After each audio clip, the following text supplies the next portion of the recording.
welcome to Next Level Rugby Live. We are here at the Golden Nugget getting ready for an action-packed weekend of Rugby League.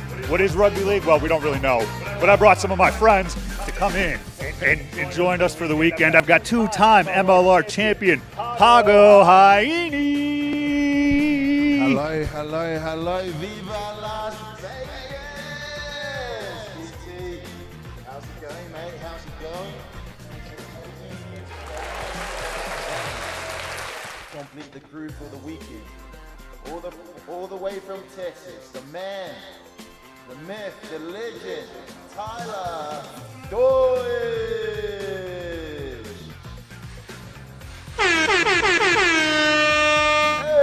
Hey! Tyler Doidge, ladies and gentlemen, coming to the set wearing the Toronto Arrows kit that's probably circa at least 2 to 3 years past date right now. You could add a couple of other jerseys to that as well. But hey, we are live, gentlemen, and what an event we got going on this weekend here. It is Rugby League. It is 2026, and we are excited. Dude, Las Vegas weekend, I don't think there's much more you can ask for. The amount of rugby you're going to get is more than you get in most of the year sometimes if you're lucky. So we're going to be able to witness a lot of action-packed stuff this weekend. Pago, I know that you're going to be kind of our rugby league informant. You're obviously the most well-versed in the different forms of rugby. We're a bunch of rugby union snobs over here. We're just not able to be blessed with the presence of rugby league quite often. But I know that you guys, you get in our ears by saying it's a lot like American football, right? It's very, very Americanized football, the way the rules, the way they play. You know, rugby league is a bit different from rugby union in terms of the rules.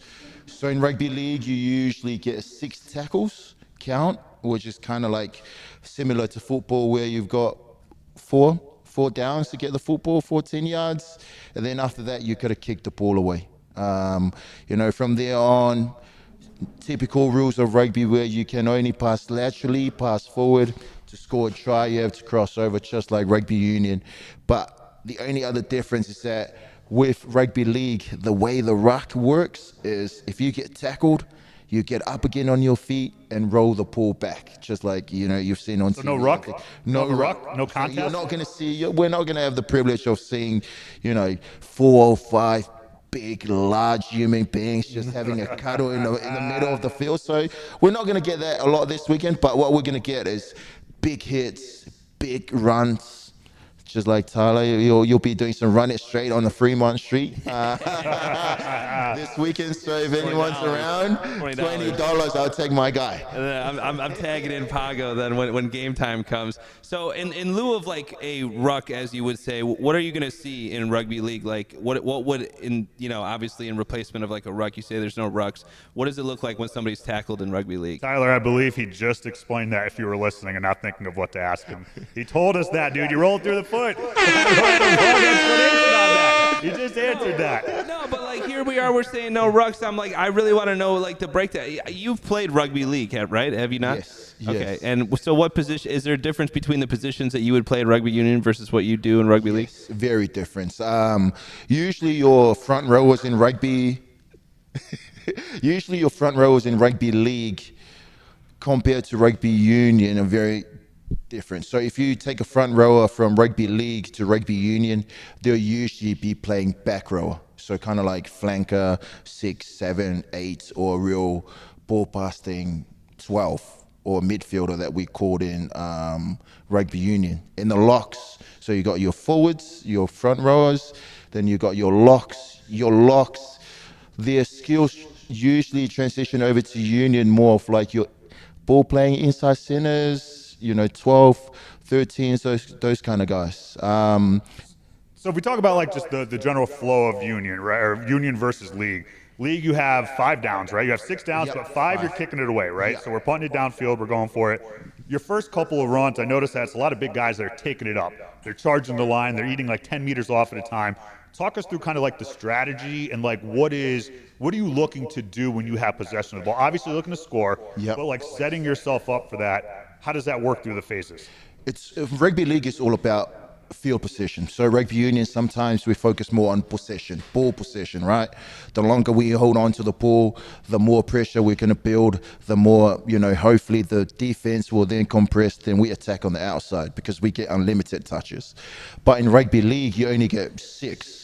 So the whole point of the game is field position. So you're trying to get into the opposition territory as fast as you can and pin them down at their own try line, because they're the one that has that rule. Say if you kick it and it doesn't go over the try line and you ground the ball, then they kick it off, just like what we adapt in rugby union now, where if someone gets held up over the line, then we'll have that drop off. Now we introduce in rugby union. So that's pretty much the whole point of the game. But once you get into the red zone, which is usually from your 20 out in, then you'll see a lot of teams playing a lot of shapes, what we call in rugby union, like usually you have one guy running a short line, one guy behind the back doors plays and things like that. So it's a lot of shapes, it's a lot of organized attack, unlike rugby union where you sometimes we just have to go off the cuff of what we see in front of us, kind of thing. So that's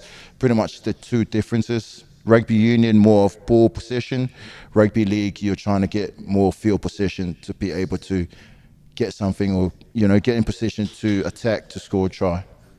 As far as set piece is concerned, is there a large? Obviously, there's huge. Tyler, I'm saying this question right here is the best question that you're going to ask, because I thought he was going to grill me. No, I'm not grilling you, Tyler. No, dude, I'm a freaking nail battle. This answer right here is what we need for entertainment value in America.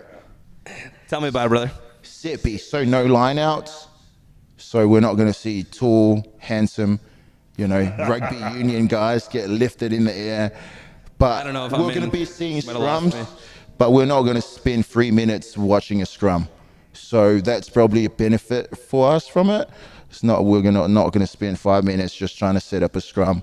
It's literally just them coming together. If you watch rugby union, probably like back in the 70s, they literally just come together, put their heads down, put the ball in, and then we play again. So fast rugby all weekend long, mate.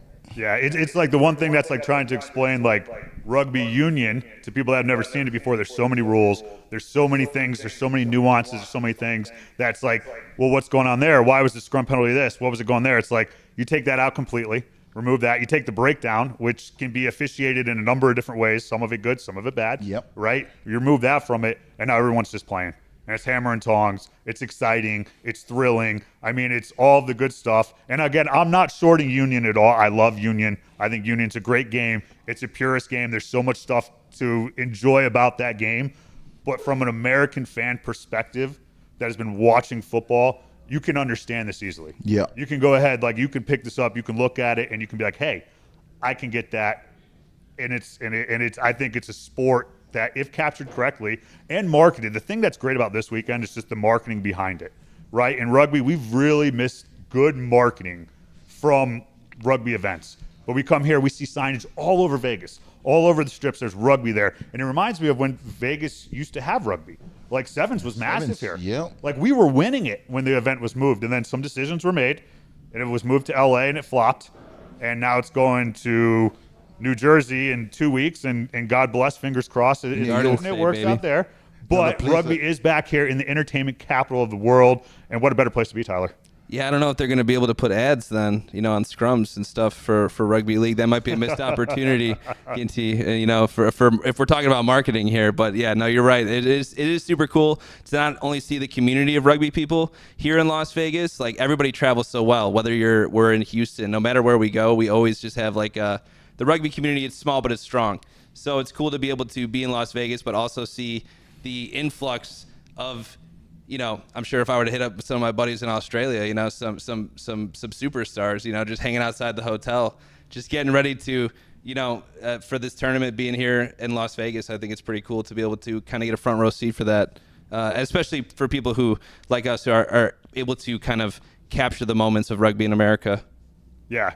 No, I mean, a pivotal time for rugby in America across the board, right? Like we got the run up to 2031. We're talking league right now. That's union, but it's still all applicable. If you're successful in union, you'll be successful in league. Mm-hmm. If you're successful in league, you're going to be successful in union. Because a layperson is just going to hear rugby, and then they're going to go with that. And that's the big thing that you got to do, right? So the more excitement we have, the more build up. We're just getting started. They just did the Fan Fest that just started today. We didn't go to it.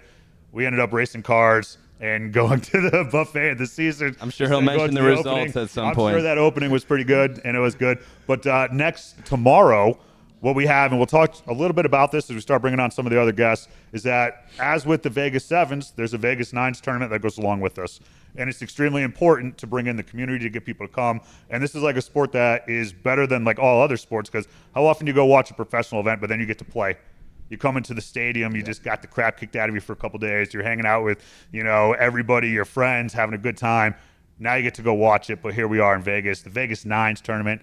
That should be good. Tell us about some of those teams. I was looking at some of those rosters. I haven't seen anybody play League, but some of those rosters that are coming out, just even from the 15s and the 7s talent that we know of, are going to be pretty stacked tomorrow. Tyler? I mean, shoot, man, I'm kind of the rookie in this one, but I know I'm very biased towards the people I know that are playing, especially when it comes to rugby. I've got like pretty tight knit community from being from my rugby community of the South Side of Chicago. So, as far as lookouts, I really don't have anybody specifically that I can think of right now.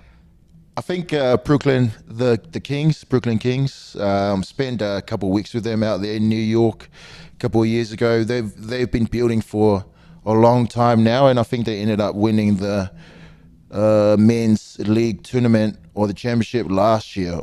Is it it's 2006 now. Yeah, it's 2025. So they've been building, and they produced some of the guys that's going to be representing the Falcons, like Price, Tavita Price, Granby. He's going to be there too. He's originally a Brooklyn Kings, and then he started up his own Roots now. Yep. The Roots team, really solid. Got a stacked team coming in here. They've got a lot of really good rugby union players coming and playing for that team this weekend, mostly all blue guys. So chemistry wise, they'll definitely have that. But as Tyler said, we're not really familiar with a lot of these other teams with their league talent. We just know them from them playing rugby union and things like that. So it's going to be very interesting to see how their union, talent transfer over to the league side of the game. Yeah. So which makes the competition is going to be a lot more interesting. It's going to be a lot more fun for us to cover and to watch. So I think that the theme of this weekend is we're here to learn. We're here to see some things. Yeah. And on that note, we actually have a couple of guests that are coming up today that are going to be playing. We haven't talked about them yet, but it's the NCR team. They're stepping up playing in the premier bracket here at this tournament. They're stepping up. Haven't played league yet before, but they said, hey, let's put together an all-star side. Let's go crack some skulls. Let's have a good time, and let's see what our players got. We know we got good players, right? Let's see what they do. Men's and women's team competing not in the community division, but in the premier division. Mm-hmm. So all those teams and what Pago was just talking about and those players, they're going to have to take them on, but I think they're game, and I'm excited for that, see this whole weekend. So, let's get ready to wind this down. We'll take a quick break and a commercial. We're going to come back. We'll reset. We reshuffle. We gave you a little bit of a background about what me and Tyler don't know and about what Pago does know when it comes to rugby league. We're going to bring on some administrators. Brad Dufek, Alycia Washington coming on. They are the men's and women's NCR commissioners. And so we got them coming up next. Stay tuned. We'll be back right after this commercial. Next Level Rugby Live. Don't go anywhere.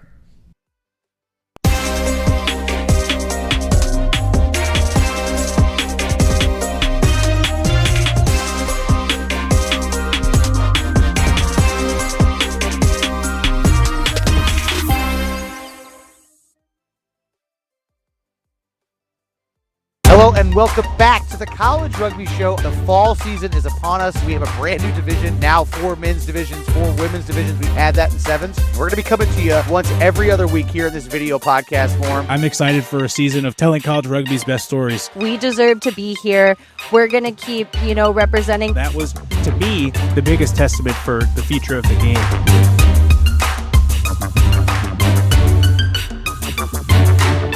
Yeah, we'll get unhinged, but first let's talk about the Free Jacks. You took Pago's opportunity of getting three of those rings and 3 tattoos away from him this past year. But just what's it like working for the Free Jacks and working here in America? Yeah, apologies, Pago. I didn't play much on-field role in making that happen. But I love working for the Free Jacks. So, I think Mags, our CEO, has got such a creative, really, I guess, entrepreneurship mindset, and that I think comes out to what the Free Jacks are now as a brand. And we really put our community first, and we really care about our people. We're pretty fortunate in my role to get out around New England and meet the wonderful, New England rugby community and the wacky fans that we have out there. But Pago, you've played at our Fort Quincy, and you know what an environment that could be. And it's not just the footy on the field; it's the beers flowing in the stands. It's the second loudest crowd in Major League after Seawall. The Seawall, yeah, absolutely.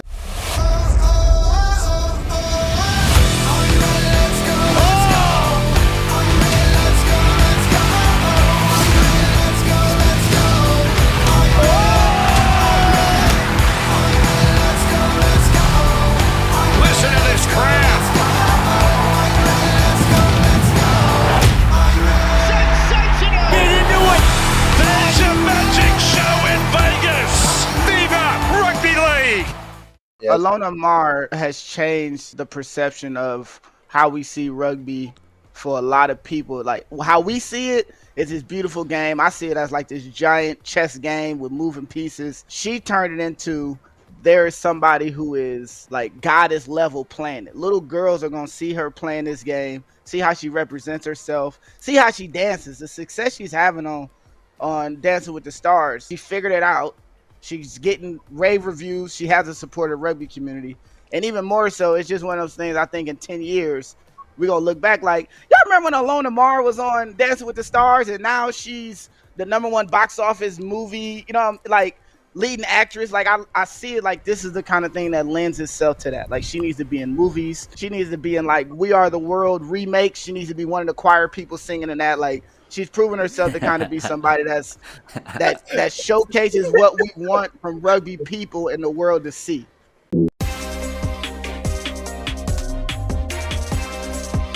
Hey, welcome back here to Next Level Rugby live from the Golden Nugget on our Pirate radio video broadcast, whatever we're calling this right now. Here. But we have kicked out Tyler. And we got two guests here. I am joined by Brad Dufek and Alycia Washington. They are the NCR men's and women's commissioners, taking care of everything collegiate rugby. Alycia just joining the job, coming on, and it's probably a fire hose of stuff to take on, a lot of responsibilities. How are you liking it? I'm loving it. Honestly, the team is so incredibly organized, so motivated, so dedicated to making a great experience for our student athletes. So you would assume that there'd be fires to put out, but it's such a well-oiled machine. Honestly, it's been a smooth ride. Right on. And Alycia, if you don't know her resume, you should really look it up. She is the absolute stud star on this cast right now. Absolute baller, professional rugby player, captain the women's team, right? For a second. For a second, but you captain our women's national team, all right? Don't play down that at all, right?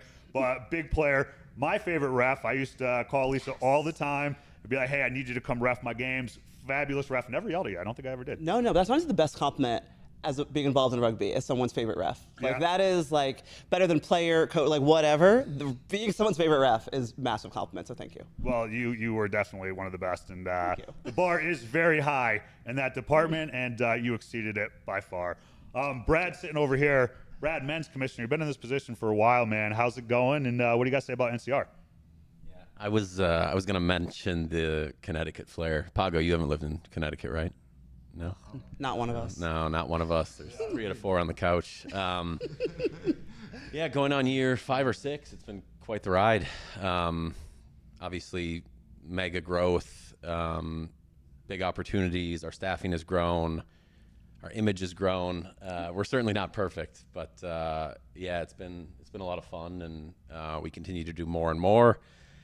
It's like when you do something that you love, it's not that you work. It's actually you work more because you actually care about it. So I can vouch for that. I hung out with Brad all day yesterday, and we can't get him off the phone because he's still organizing things, talking to this person, doing that, blah blah blah, not hanging out with this boy. So that's okay because rugby's good, and you're doing a good job at your job. So we can let that slide. Well, look what you're doing right now. I wouldn't call this a job. I'm paying for this. Nobody's paying me to do this. You love it. You love it, and you're good at it. We're grateful. And, No, but I mean, for that point, right? I'm grateful for NCR too. Obviously, great clients. Thank you, NCR board and CEO and with Chief Operating Officer for continuing to hire us. We appreciate that. That allows us to bring in these toys and do a lot of stuff. But seriously, no, that is great for us. I mean, that we have the stability. We're able to come out, produce content, because working with a team that is passionate, that is exciting, that is like, we bang heads at times, but it doesn't matter, because then we just push it past, we come out and we get the job done, right? Because at the end of the day, it's growing this game, it's getting people to enjoy it, it's like really taking it and showcasing it, because we love it. We can get other people to love it, and other people do love it. But let's talk about like right now where we're at. Pago over here went through about rugby league and what we're doing here. Rugby league not in the NCR normal thing. You look at it, 15s and 7s in Union. How did this all come about? Yeah, there's been a few skeptics, right? Like we've got some Union purists. Obviously, it's the sport that we care about, and we have plenty of work to do in 15s and 7s in this country. But our COO Wade Smith, he lived in Sydney for a number of years. He's worked really hard to bring this opportunity to the players and staff that are here. It's taken a lot of coordinating and work, and the NRL's been really easy to work with, and the timing was great because we have our All-Star event in January. That's a great platform to showcase players and identify, and it was a very smooth transition from that event in January to this event this event at the end of February. So it's been a busy month, but man, it's a couple of hiccups, but it's made a lot of sense, and it's been pretty smooth. Yeah. So as far as like now that we're getting these players to come in, they're used to playing. We've had 2 sessions now, probably on the pitch. Obviously great players that you brought in here, but what's that transition like, and what are you expecting to see tomorrow on the pitch from these players?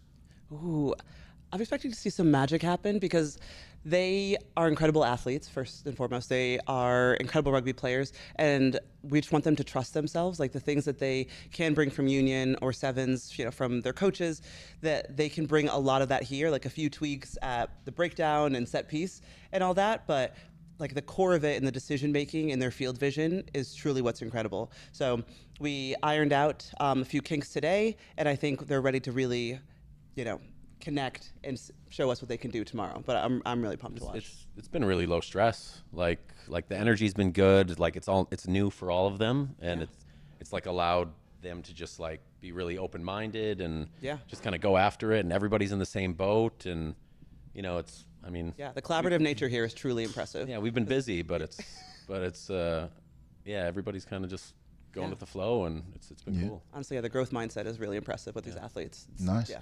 How's that transition been for the players itself? Obviously they've been playing rugby union for the whole season, and now they kind of have to, learn rugby league for the last week or so, or maybe since that All-Star tournament in Jan, right? How's that transition been? Because, myself, from personal experience, I was fortunate enough to, play rugby union and got some opportunities to try out a league, in a short amount of time.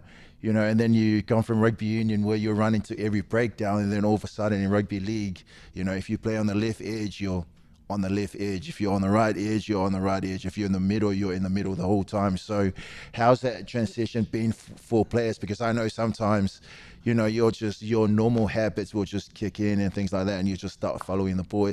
Has that been like something that's been coming up heaps throughout the week, and especially transitioning from union to league? You could definitely see that, like when they went to ground, they wanted to present the ball the way you would in Union, and you could see the cogs working. Like they're working it out, they're thinking it through, and that's the best way to learn, right? Yeah. Like make the mistakes in training, make them big, make them loud, so all your teammates can hear from it, learn from it, and then you adjust and go better the next time. But you could definitely see the cogs working. It's pretty funny to see the probably transition. Mostly seen it in like support players and attack. It's like everybody's like rushing to the breakdown in Union to clean people out, and it's not always the case. So you'll see somebody like running up, and then like you can very blatantly say, oh, and like shoot back. But in general, I think 2 sessions, 2 virtual meetings, and 1 in-person meeting, like it's not far off. They're going to miss in a few areas tomorrow, but I think they're going to fix those pretty quickly. Yeah. The good thing is that we're going to get to ask them those questions here as soon as we're done with them. But before we move on, I really want to talk about NCR's commitment to the high performance, right? We talked about the selection of this, the All-Stars, which has been a huge thing since we've been involved, that have been pushing when it started back in Houston, I think, right? And then keeping that going, that commitment to getting these players, which what we saw, especially I believe Sydney Weiss, right? Like a player that would never get any recognition anywhere else because she's playing at Marist, correct? Yes. I believe she was at Marist, right? And it's like, no knock on Marist, but it's not a Southern Nazarene. It's not like a big name school. It's not a Wheeling. It's not somewhere to where you expect to see these names. But players can ball on all different levels, right? Like we're gonna have a player up here, River Hanson from Duke, and again, no knock on the Duke team. Yeah. But I mean, like we have players that can ball. NCR high performance. We were out this summer at Rugby Town, took a team out there. That was cool to see that. And then of course this All-Star event, and now seeing you hand out the All-Star Awards was one of the highlights of my weekend, and just the joy that it brings to you.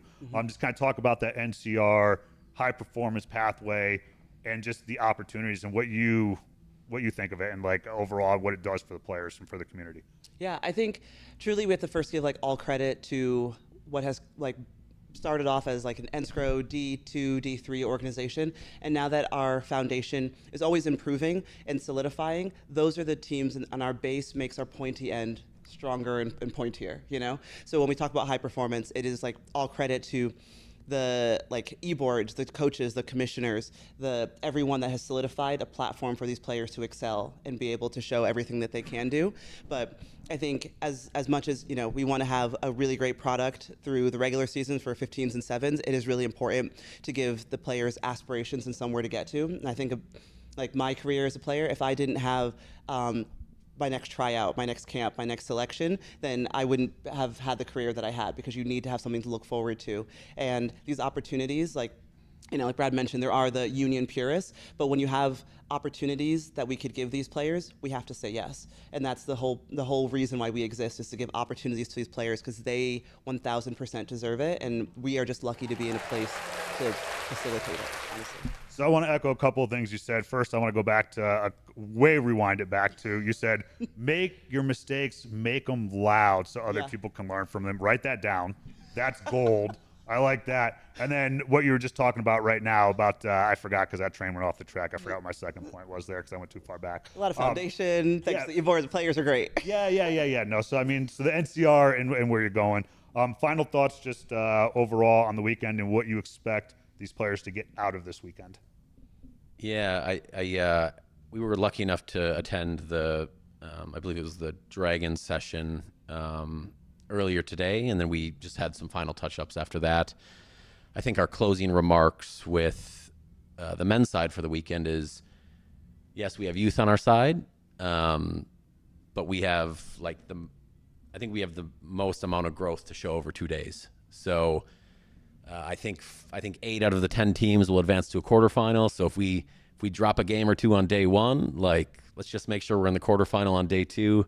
And I think our improvement will be massive across those 2 days. So I'm really optimistic. Always. I don't think we're going to go 0-4 or 0-5, but even if we do, I don't think we can lose this weekend. Honestly. Yeah. We're already winning, honestly. Yeah. Put money on it. Yeah. Great in Vegas.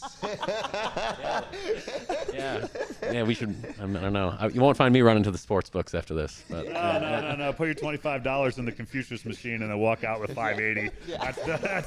That's the Brad Dufek way of doing things. One and done. We're all losing money. Brad's like just raking it in, sitting at a slot machine. I guess we don't have it. We're doing it wrong. But yeah, hey, I appreciate you taking the time to come on. I appreciate what you do for the sport. I appreciate, this weekend. A little nudge too. I mean, like we wouldn't be doing this if it wasn't for Brad being like, hey, come out to Atlanta. Come hang out in Atlanta. Go to Atlanta. And then Tyler being like, hey, you got to go to Vegas. And then trying to bail on this trip. That's what really I'm trying to bail. But yeah, so, all right, Pago, you got any questions? Anything lingering here? No, I'm done. I'm good. I'm good. Yeah, I think we should bring the real stars on. Okay, so we're going to bring the real stars on. We're going to take another quick commercial break. We're going to be back. We got Telesi, Uatafe, and Vivian Wright out of Southern Nazarene University. They are the national champions coming down, and they're going to be taking their trade to the Vegas Nines tournament tomorrow. That's all I got to say. Go ahead, Nikki, hit that commercial. Let's get out of here. Hell yeah.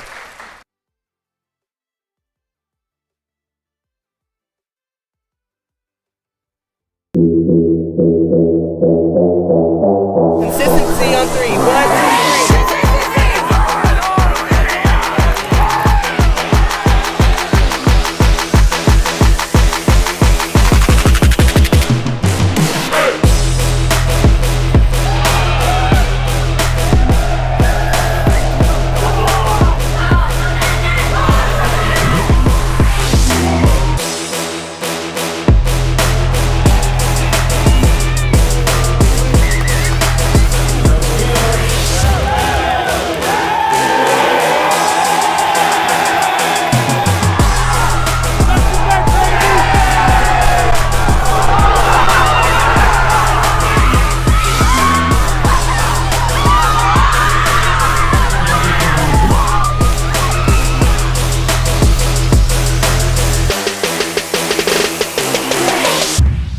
Hello and welcome back to the College Rugby Show. The fall season is upon us. We have a brand new division, now 4 men's divisions, 4 women's divisions. We've had that in 7s. We're going to be coming to you once every other week here in this video podcast form. I'm excited for a season of telling college rugby's best stories. We deserve to be here. We're going to keep, representing. That was, to me, the biggest testament for the future of the game.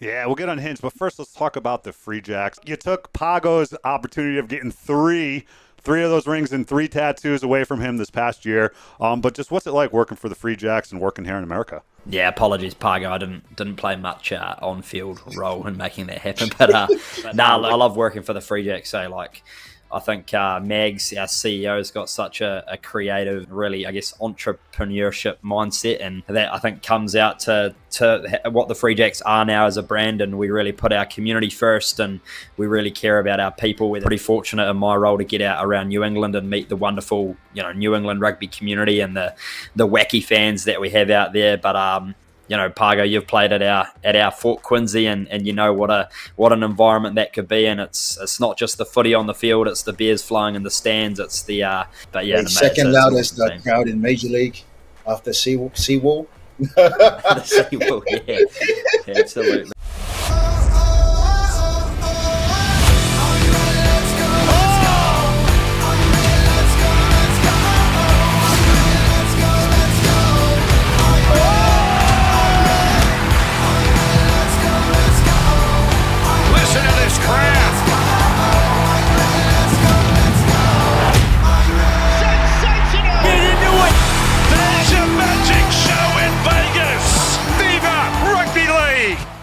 Alona Mar has changed the perception of how we see rugby for a lot of people. Like, how we see it is this beautiful game. I see it as like this giant chess game with moving pieces. She turned it into, there is somebody who is like goddess level playing it. Little girls are going to see her playing this game, see how she represents herself, see how she dances, the success she's having on Dancing with the Stars. She figured it out. She's getting rave reviews. She has a supportive rugby community. And even more so, it's just one of those things, I think in 10 years, we're going to look back like, y'all remember when Alona Mar was on Dancing with the Stars, and now she's the #1 box office movie, leading actress. Like, I see it like this is the kind of thing that lends itself to that. Like, she needs to be in movies. She needs to be in, We Are the World remakes. She needs to be one of the choir people singing in that. Like, she's proven herself to kind of be somebody that showcases what we want from rugby people in the world to see.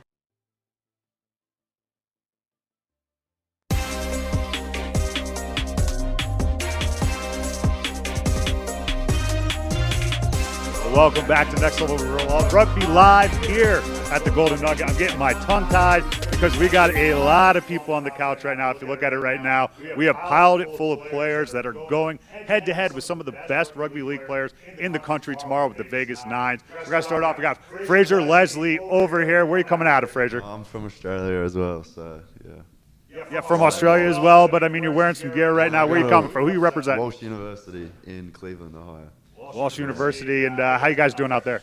We're all right. We're getting there. We're a fairly new program. We're into our third year now, so we're building something special there. We got good backing from the school now, so yeah, we're going all right. Yeah. And I'm sure that when you were in Australia, you were just like, man, Cleveland, Ohio, that's where I really want to be. As far as the transition goes, though, like obviously you got rugby, you got a team and stuff. What's it like being there? What do you tell your mates back at home? Oh, I don't say much. Don't come visit me. Yeah, I'll go visit you. All the basic stuff. It's snowy, it's cold, but it's not bad. It's not bad. Everyone's there in the same boat, I guess, on the team. So we have our fun here and there. I don't want to get too much into that, but we have some fun. So yeah, it's good. Yeah. Awesome, man. All right, and Fraser, not only is the Australian, but you have played rugby league before? Yeah, growing up a little bit, yeah. Growing up a little bit. So have you been able to, like, kind of drop some nuggets on people, like what to expect, like this is what it's going to be like? Yeah, a little bit. I haven't played much since over the last couple of years, but it's more of kind of the people we're going to play against. Obviously, they've been playing rugby league their whole lives, so it's going to be very natural to them. And we're playing a few big names that I watched on the TV growing up, so it's going to be a little bit scary, but we should be fine. You're not going to tell anybody on your team who those names are, right? You'll just let them just be like faceless people, right? You're not going to say, watch out for this guy, he's going to crush you? Yeah, well, I don't think those names mean much in America, so I guess that's a good thing for everyone else. Oh, what was that? You got something to say? Those names don't mean much in America yet. Those names don't mean much in America yet. This is only year 3 of the event. Now we got Vivian, Wright. You're coming in out of here, Southern Nazarene University, national championships. Woo woo. Scoring out there. Tell us a little bit about yourself. I'm from Washington State. I played at Central Washington University for the first 2 years and then transferred to Southern Nazarene this year. This is only my 5th year playing rugby and never played league before. I've just been a union 15s, 7s. Yeah. So when they said, hey, do you want to go play league, did you just say, yeah, sure? Did you look it up? Do you know what you're getting into? Did you have to say, hey, Telesi, what's going on here? Like, what do I expect out of this? Like, I looked it up after I said yes, because I was pretty just eager for another opportunity to expand my knowledge on the game. Yeah, and as far as, like, what's one of your favorite things about playing at Southern Nazarene, other than winning a natty? But, like, what's one of your favorite things about playing there? I feel like the culture there was pretty inviting, and being in the South, coming from the northern United States, like, that culture was super different. Everyone's super warm, so that was a fun transition for me. Yeah, like they'll talk to you. Yeah. They'll acknowledge you. Smile at you in public. Say hello and hi, like Oklahoma nice. To back home, but. Yeah. So great. And then Telesi Uatafe. We've been watching you tear it up on our rugby screens for years now. HEB, Scion, SNU. Who else are you playing for? This team. This team right here, right? NCR High Performance. Played for NCR 7's team out in Atlanta, right? Vivian, you played 15s. Going back to that, what was kind of like, did you get recruited for the 15s versus the 7s, or was there a decision to be made? Yeah, I was recruited for both, but I chose 7s because I was going to go to the 15s camp for USA right after. So if I knew it was like 20 minutes broken up because of the weather, I would have probably chosen just the camp for the USA 7s? I'm just going to the camp for USA 7s. No, not just. You just, no. But no, so Telesi, you have been playing at a high level for a while. What does that come from in your background? How did you get involved in rugby? I don't know. I just played. When did you start playing? I started playing right after high school, graduating in 2022, and I started playing club national 7s. You've only been playing rugby since 2022? Yeah. Wow. It's almost 4 years. Okay. And I feel like I've seen you so many times because you're always just absolutely dominating every time you play. That's incredible to think of the progression and being able to know that you've played it, being able to see what you've been able to do in such a short amount of time. Do you feel like there is like a hopeful future for a rugby player, in America? Do you feel like the game is growing at the rate of the effort that you put into it? Yes, I would say so. There's plenty of opportunities with rugby. there's so many teams to join, and like I feel like rugby is like becoming like big in America, especially for women too. So that is huge. Where are you from? I'm from Texas. We're in Texas. We're in Texas. Euless, Texas. Euless, yeah. Euless. HEB represent. What's the area code? 817. 817. Shout out 817. Anyone in the chat, drop an 817 in the chat if you're tuning in. All right, and our fourth guest, we have River Hanson here from Duke University. We got the brain on the cast right here, probably double the brain power than what I got going on in here. But interesting story because you played football at Duke, right? Like a big program, and then you got involved in rugby. How'd that come about? It was kind of just like it was a chain of events that kind of went on my freshman year, and then I was looking for things to do once I stopped playing football, and then rugby was right there. I was talking to my pops. He was like, "You should probably do this," and I was like, "You know what? Why not?" And then kind of just went out there and had a little fun. And then so now, like, playing football at a high level, playing union, and now learning league. What is your perspective on that as far as, like, is there a difference? I mean, obviously you haven't played league yet, but you played 7s, you played 15s. But is there, like, do you see a good connection there? Yeah, I definitely, like, if I had to put on, like, a spectrum, I'd probably say it goes, like, football, league, union. And, like, league is kind of a little bit of both, I would say. Mm-hmm. You feel like you got a little bit of an advantage playing football at a high level going into league? I mean, you just practicing and stuff, obviously not being able to play yet, but. Yeah, I mean, not crazy. I would just think it's definitely, I think the hits are a little bit of the same, you know? Mm-hmm. You don't gotta really get that low in football. You kind of just like spearhead them if you want to. But yeah. Just all chest bumping? All chest bumping. You know so, like, when you get, like, converts that come over that always do that and are getting penalized in union, it's like, no, now we want you to do that. Which might be why, like, coaches, like, are losing their mind of union players playing league because you could develop some bad habits. It could be a little bit different. You're doing things. It's a little bit more physical. Like, league really emphasizes the violence. And, like, I am all for that. Like, I love the violence in it in a good way. The violence is good. We should, but I mean, like, why? Like, we were saying this forever when we worked for MLR. Why do you watch NASCAR? Because it's fast. And for the crashes, right? You want to see mayhem. You want to see, like, just absolute crashes. You want to see smashing, and of course, you want to see the finesse. You want to see the scoring on the outside. You want to see the stiff arms. You want to see all that. But so, like, let's just talk. I'll throw this out here to the floor. Anybody jump in. This weekend. What are you expecting to get out of this weekend? A dub. A dub? To play in the stadium, hopefully. Play in the stadium, yeah. So that is, like, the coolest thing. And again, I only can go back to what, like, Vegas Sevens was, because they used to do the same thing too. Like, you would play in the stadium.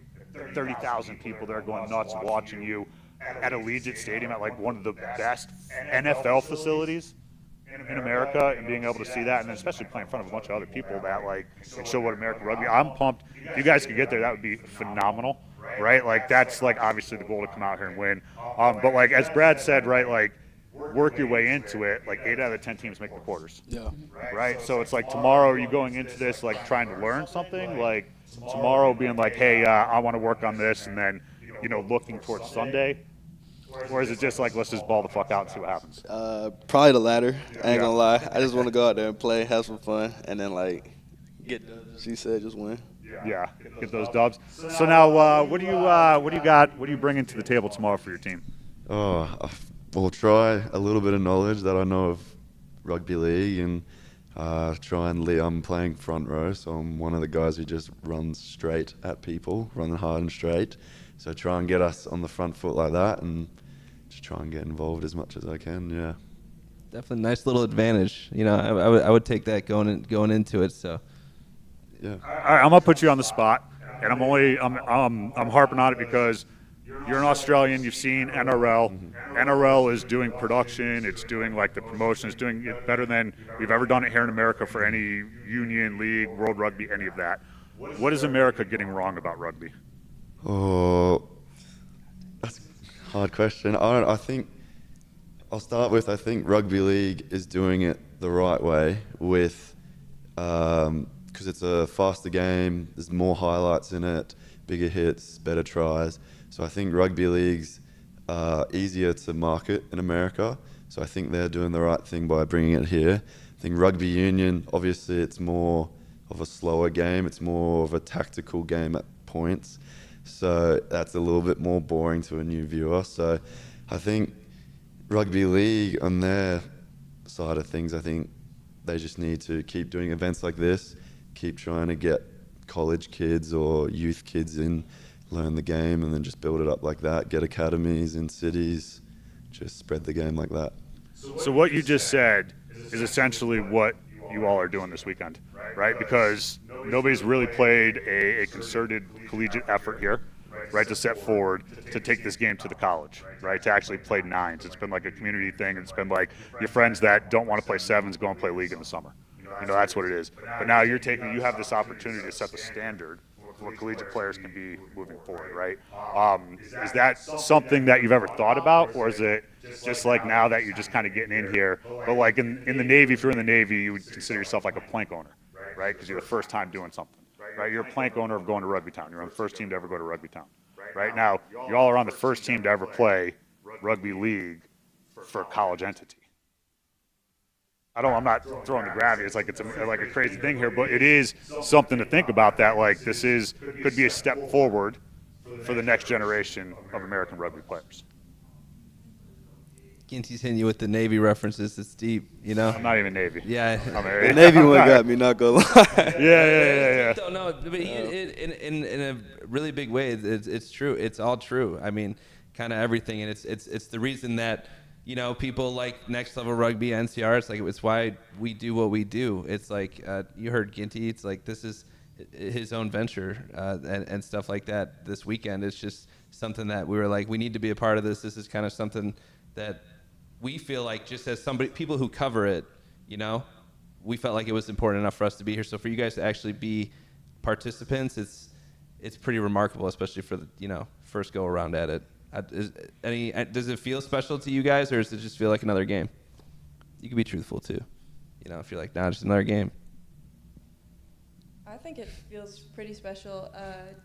Starting at a tiny club that played fours at home in Ellensburg, Washington, it's great that they still recognize me as like a pathway player, and I think that the pathway to this, anybody can do it.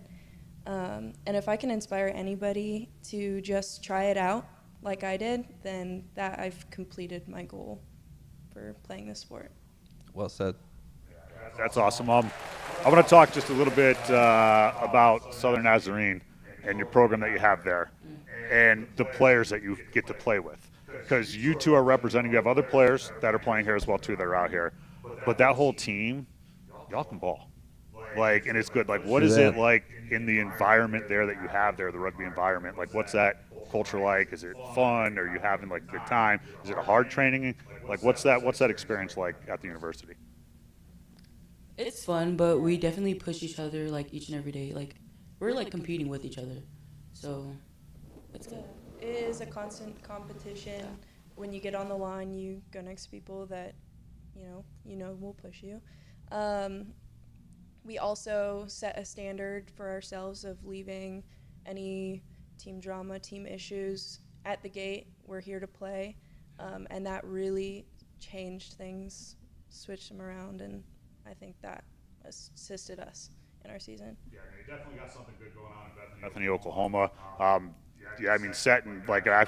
So who heard of Southern Nazarene before 3 years ago? Honestly, I'd never heard of Southern Nazarene.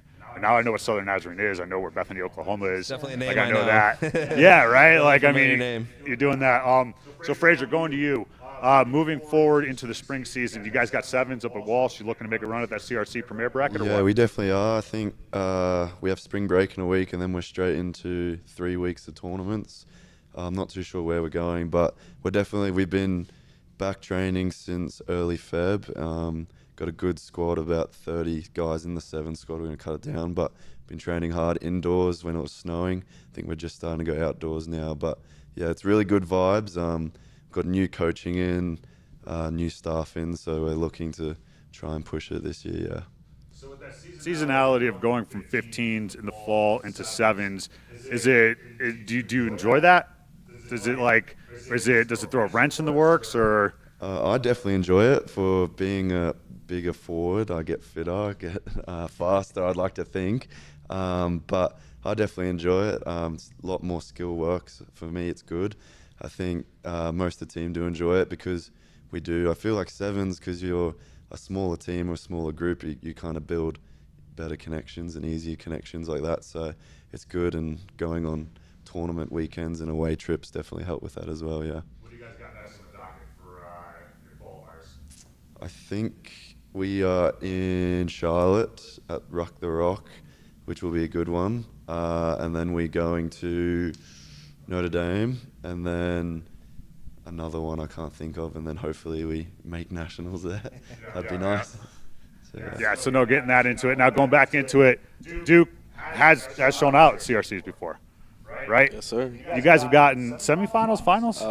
Third place last year. Third place last year, sevens, right? So now coming into it this year, do you have more talent? Do you have firepower? Like, what are we expecting out of a Duke sevens team this season? I think it's definitely going to be strong. We definitely lost some older guys who brought great value to us, but I think this year we got some guys in, and I think we're working together. We're starting to put something together that I think is going to be good for us. So Duke, you hear Duke, you instantly think North Carolina, right? Is there like bad blood? Do you guys have like a rivalry? Do you get to play them? Yeah, we played them for the first time in like a couple years in 15s over the fall, and I forgot what our trophy was called, but it's like this trophy that goes between both of us. It was a good game. Yeah, we beat them, but it was a close one, and it was a little chirping, but it ain't not too bad. A little chirping that comes into it, yeah. Ain't too bad. Mm-hmm. Yeah, that Raleigh-Durham connection up there. Shout out Mike, our engineer who's at home watching right Shout out now to in Raleigh. Mike. Yeah, what's up, Shout Mike? out Mike. Yeah, Mike. Shout out, Mike. He's a state guy. He's an NC State guy, dang, but never mind. who is also really good. Who is also really good at rugby. Like, right, really good at rugby sevens. I think they won a championship or something, didn't they? NC State, yeah. Yeah, 2 years ago. Last year they won. Yeah. Well, they all blend It's together. the North Carolina area. all of them, like, yeah. So yeah, North Carolina, but like North Carolina, low key is a hotbed. Oh, we got of it. rugby talent. We got it. NC State, UNC, Charlotte, us, Wilmington, we all put out. And do you think that's because they have a lot of good youth programs that feed directly up into it? Yeah, I would definitely say North Carolina has like a strong youth rugby organization that goes on. So I think a lot of those guys end up staying in state. They go to those schools and they go play. So I saw on your Instagram, because I was creeping, OSM, right? You got an agent, right? So talk to me about that. Like, what's that agent for? What are you trying to do with rugby? I mean, whatever I possibly can at the end of the day. So I kind of just had like a family friend who knew a guy, and he's seen some of my stuff. He was interested. And then, he's going to help me out, whatever I want to do. Yeah. What would you want to do? Big things. What big things can you do in rugby? Educate me, please. Educate you? I don't. That's the good part. I want to play in the Olympics. I want to play big-time rugby wherever I can. I think, opportunities like this is a great opportunity just to kind of, play with elite-level talent, which is fun. And then wherever I can go from there. And so in the summers, you're up in Boston, Mystic River, right? Yeah. Yeah, how was that last year? Oh, that's fun, man. That's a good time. I was up there with Philip, Tracy. We have a good time up there with Mystic, and we play good ball. Coach Colton and TC, those are great guys. They've been teaching me a lot, as well as Pex. So, it's always a good time up there over the summer. We get good ball in, and we have some good fun. Yeah, Mystic River does great, especially when you got some Buzzy Bucks flowing. Oh, yeah. You get the Buzzy Bucks flowing. Having a good time here in Vegas. He's definitely dropped on a couple tables out here in Vegas when the teams have won. It's been a good time. Buzzy, let me tell you, for a 65-year-old retired man, that dude, he gets around. He goes everywhere. He has a good time, man. Buzzy's good. So now, playing rugby at the next level, no pun is intended. WER something that you two would look at that you see, hey, I want to play that? Or you said you sevens. You want to track sevens. Would you do summer sevens? Because what's happening right now with WER moving their schedule all the way back, you're going to have to choose either you're playing WER or you're playing sevens, which is very unfortunate for the sevens competition, right? Great for 15s. What is your goal moving forward with rugby? Honestly, just to play at the highest rugby I can get to. That's about it. Yeah, I don't know too much about WER, but it's definitely something I'm interested in. I prefer 15s over 7s. Yeah. Why do you prefer 15s over 7s? I like set piece play. I like when we can kind of take it slow, use lines to break through. I like when it's more of a challenge when you have to find the gap, not so much space on the field. Yeah, no, I like that. I like I liked 7s until I turned 31, and then I was like, I like 15s again. Like, it's dire. So now, again, right, we're coming into this weekend. Big thing that you want to get personally out of Vegas or see in Vegas. How many people first time here in Vegas? What do you think of Vegas? We'll start over there. What do you think of Vegas? It's just like what you see in the movies and the shows, which was pretty cool. There's a lot going on, a lot to look at. Sometimes good, sometimes bad, but I don't know. It's pretty good. But it's been a good time, yeah. Yeah. Yeah, he said it. It's exactly what you see when you see it in the media. Bright lights everywhere. I haven't gotten to see most or any of it really yet, but I hope to see some this week. So everybody understands where we're at right now. We're on Fremont Street, which is a good comparison for you. We could say like the Strip is like Charleston. We'll call this Myrtle Beach. And so this is like, like it's different down here. You go down there, it's like it's a completely different animal. It's a little bit wild over there on Fremont Street. But yeah, so what are you thinking, Celestia, of Vegas? Yeah. It's like, well, at first I was excited, but then as like we were driving, it's like kind of boring. But then like once we get to like certain parts, then it's like so many lights. But then some other parts are like, I didn't know that. I thought Vegas was like full of like lights, but yeah. What about you, River? You got a great like Marshawn Lynch style like interview process. You're like just like one word to the point. It's like I feel like you're gonna do great. I'm more words out though. Hey. No. Yeah. Better. That's good though. You're straight to the point though. You're just like, It's like because it's a lot to take in. Especially for the first time. How about you, River? It's very much like the definition of America, I would say. I walked into a hotel. They had a shark tank with a water slide in it. Yeah. I was like, okay, they need to fill that pool tub up so I can go ahead and hit that water slide. Yeah, with no water too, Yeah, it's kind of weird. Little too close of a physical representation. It's supposed to open up on the 28th, is what they say online. Okay. So if the pool opens up on the 28th, we'll see it when we believe it. You know what I mean? We'll see if that actually happens. But yeah, no, Vegas is definitely a trip. Like it's one of those things where I'm like so excited to get out here. And then last night when we came out, I'm like, all right, I'm ready to go home. Like I've seen it all. We went to this trip, we walked around, we've seen it. Like, yeah, it's great in there. But we are putting in time. We're going to suffer here in Vegas through it on Saturday. The actual rugby league matches, though, right? Like, I mean, that's got to be something. I take it everyone's going to the games. Yeah. Right. So, like, to go and see an event at a world-class stadium, to go see these teams go head-to-head. I mean, like, that's got to be cool. I mean, that's got to be something to look forward to, right? Yeah, that's awesome. Like, we seen the NRL Bulldogs train today. That's a cool sight to see. Not gonna lie. Yeah, were they doing any aerial work? Nah, I didn't see any aerial work. I don't know if y'all did, but I've seen your aerial work. It's pretty damn good. Everyone that's been on the Instagram for NCR has seen your aerial work. The manager's doing his job, man. He's talking heavily to the Instagram. He's dropping some references here. That's yeah. You're doing a good job. I appreciate it. Check that out. appreciate You guys it. to follow. Yeah, you got to subscribe. All that. But so we don't know anything about these teams that are coming over here. Do you know anything about the teams that are playing this weekend? Yeah, a fair bit. Okay, so like, give me some bets. Who am I betting on here? So I'm a Knights fan, so bet on the Knights, and then bet on the Bulldogs. The Dragons and Cowboys, don't worry about them. So those are trash. Yeah, don't worry Okay, about them. those are trash. You know anything about the English teams playing? I know one of them just beat an Australian team, Hull, so bet on them as well. They beat the Australian team that won the NRL Grand Final last year. Very impressive. So yeah, put your money on them. Yeah. All right. Well, I think that's about it. We'll release you. I know you've had a good time. Thank you for taking time out of your night to come join us on Next Level Rugby Live. This is the start of it. If we're playing 7s or 15s or any of the Nationals, we're going to be there. We'll probably be doing these shows. Probably see you guys at 7s. 7s? Playing 7s club this summer?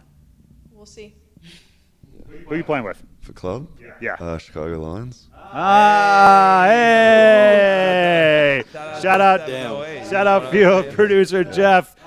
Playing for a national championship. Chicago Lions made it to the 15s national championship semifinals. We'll be playing, May 17th at the Chicago Blaze in Lamont, Illinois. How dare they call themselves Chicago? Lamont. I mean, That's a You Naperville gotta thing to love do. Lamont. No, okay, we're not Yeah. nearly. Lamont's not nearly as bad as Naperville. Trust me, Naperville's way worse. You know. It's not pay the sights though. Yeah, no, that's like Naperville is like the equivalent of like the Beverly Hills, you know, of the Chicagoland suburbs. So you know. The point is, ladies and gentlemen, that it is not Chicago in the Chicago place. It is in Lamont, an hour outside of it. But we're excited. We got 15s, and then we got 7s up at Brad's place, who is on here. We'll be doing that. But let's go ahead. Let's hit a commercial break. Let's get these guys out of here.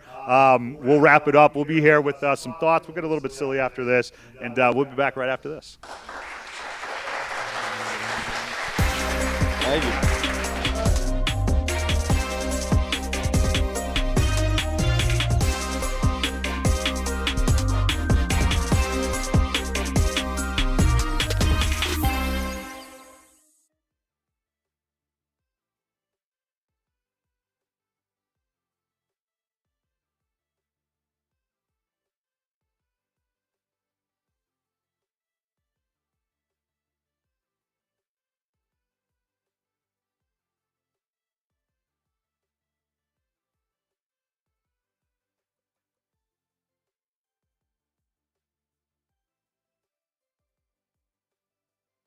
Alona Mar has changed the perception of how we see rugby for a lot of people. Like how we see it is this beautiful game. I see it as like this giant chess game with moving pieces. She turned it into there is somebody who is like goddess level playing it. Little girls are gonna see her playing this game, see how she represents herself, see how she dances, the success she's having on Dancing with the Stars. She figured it out.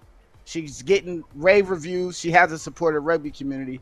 And even more so, it's just one of those things I think in 10 years, we're going to look back like, y'all remember when Alona Mar was on Dancing with the Stars and now she's the #1 box office movie, you know, like leading actress. Like I see it like this is the kind of thing that lends itself to that. Like she needs to be in movies. She needs to be in like We Are the World remake. She needs to be one of the choir people singing in that. Like she's proven herself to kind of be somebody that showcases what we want from rugby people in the world to see. Consistency on 3. 1, 2, 3.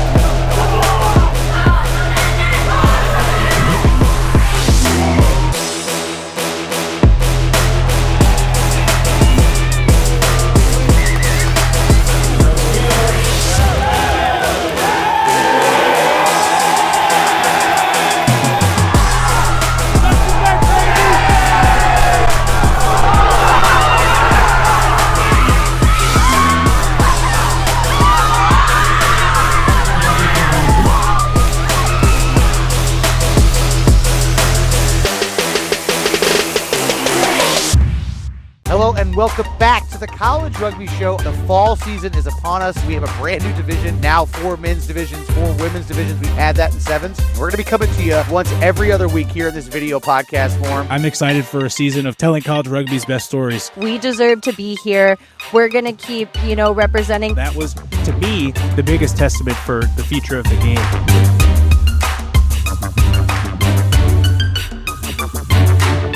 Yeah, we'll get unhinged, but first let's talk about the Free Jacks. You took Pago's opportunity of getting three of those rings and 3 tattoos away from him this past year. But just what's it like working for the Free Jacks and working here in America? Yeah, apologies, Pago. I didn't play much on-field role in making that happen. But I love working for the Free Jacks. So, I think Mags, our CEO, has got such a creative, really, I guess, entrepreneurship mindset, and that I think comes out to what the Free Jacks are now as a brand, and we really put our community first, and we really care about our people. We're pretty fortunate in my role to get out around New England and meet the wonderful, New England rugby community and the wacky fans that we have out there. But Pago, you've played at our Fort Quincy, and you know what an environment that could be. And it's not just the footy on the field; it's the beers flowing in the stands. It's the second loudest crowd in Major League after Seawall.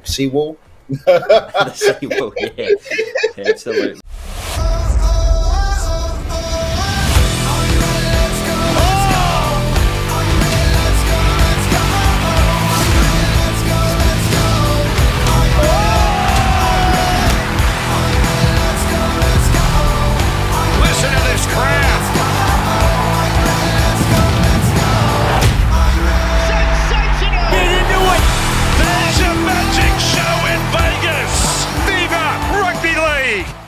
Yeah. Alona Mar has changed the perception of how we see rugby for a lot of people. Like how we see it is this beautiful game. I see it as like this giant chess game with moving pieces. She turned it into there is somebody who is like goddess level playing it. Little girls are gonna see her playing this game, see how she represents herself, see how she dances. The success she's having on Dancing with the Stars. She figured it out.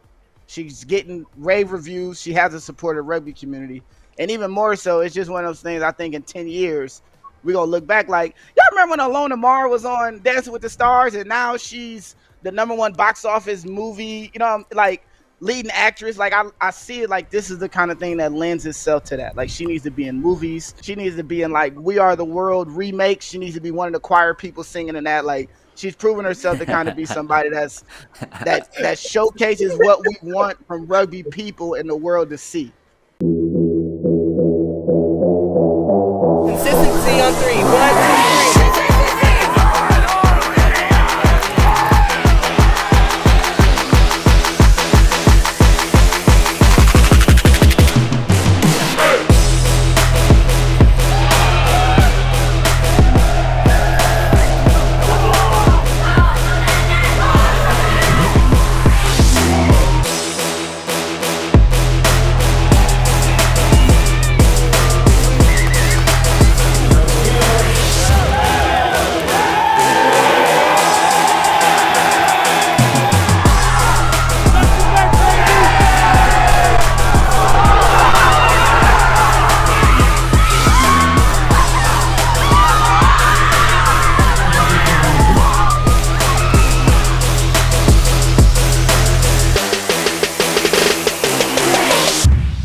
Hello and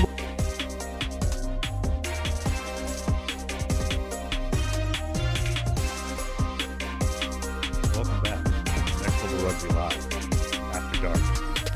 Time is now 8 p.m. And it's time to bring back some of the guys to have a good time here and really dive into what we're really doing here. We're betting, gentlemen. We are coming here to put all my $72 in my DraftKings account on the line for this weekend because we need to pay for all of this. So we need to come up with some good bets. We've got no scientific way of coming up with this. Really no why intel. we brought them in here. That's why we brought all those kids in here is, so they can help us, give us some information. It's like, you guys have been working close with everybody. Tell us. You watch the trainings. You watch the trainings. Yeah, you guys watch it. Tell us what you they guys look? think. It's like Fraser. He's a real inside guy. He's the guy you want on your side. He gave us some good insights. So if you're watching this right now, it's a great opportunity to ask for a DraftKings. And he's got an Australian accent, so we got to believe him. 100%, dude. I believed every word he said. That I felt the pain when you mentioned the English team and he mentioned the loss. I felt that pain. I was like, wow, poor guy, dude. That's Well, and the guy that was really feeling the losses, the Brisbane Broncos, that's Pago's team over there. Oh, you're talking about the Broncos? The Broncos, baby. You're talking about the current NRL champions? Come on now. Come on now, man. Nah, I'm very disappointed with the NRL not bringing the champions over here in Vegas. It's just to celebrate them, man. Like, we just went through 20 plus years of heartache, man. Like, you're talking about tough 20 years. More like, Bears fans, Oh, it's been more than 20. It's been more than 20. 1986, man. That's a lot more than that. Woo! That's good, bro. Hey, can I get the applause? Can I get some applause? Hey! Air horns on that one. Yeah. Bear down. We used to be the club. Like, the Broncos. When you're talking about the Brisbane Broncos, we used to be the club. And then we didn't win shit. And then we won it last year. I'm disappointed. But what better ways to start off, not start off fair, but hitting to end off fair with putting some money on NRL, especially with the three terrible teams they brought over. Especially the Cowboys. Especially the Cowboys. Across the board, I guess. Cowboys out of here. I don't know anything about it, but I heard that the Cowboys are booty, right? For that, they're Newcastle Knights. Bulldogs. I just want to talk shit about the Bulldogs.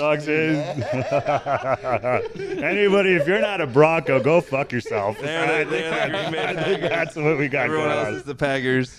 Yeah. So we got over here. Let's just take a side step because we can do whatever the hell we want in this segment right now. And let's talk about Jeffrey Steele. Let's talk about the young man, the field producer for Next Level Rugby, who makes a lot of this stuff go on. Jeff, but Chicago Lions, baby, playing for a national championship. Now, a little birdie told me that on the field that you're playing on, that there's somebody from the Chicago Lions who's won a high school championship there. Yes, sir. A college? No, not a college. Your team sucked in college. My team sucked in college. Your team sucked in college. What else did you win? A Midwest championship. A Midwest championship. Yes, sir. And then now we're competing for a Natty championship. So I'm fucking really excited, super stoked to represent not only the Chicago Lions, but just the Chicagoland area, my fam, I'm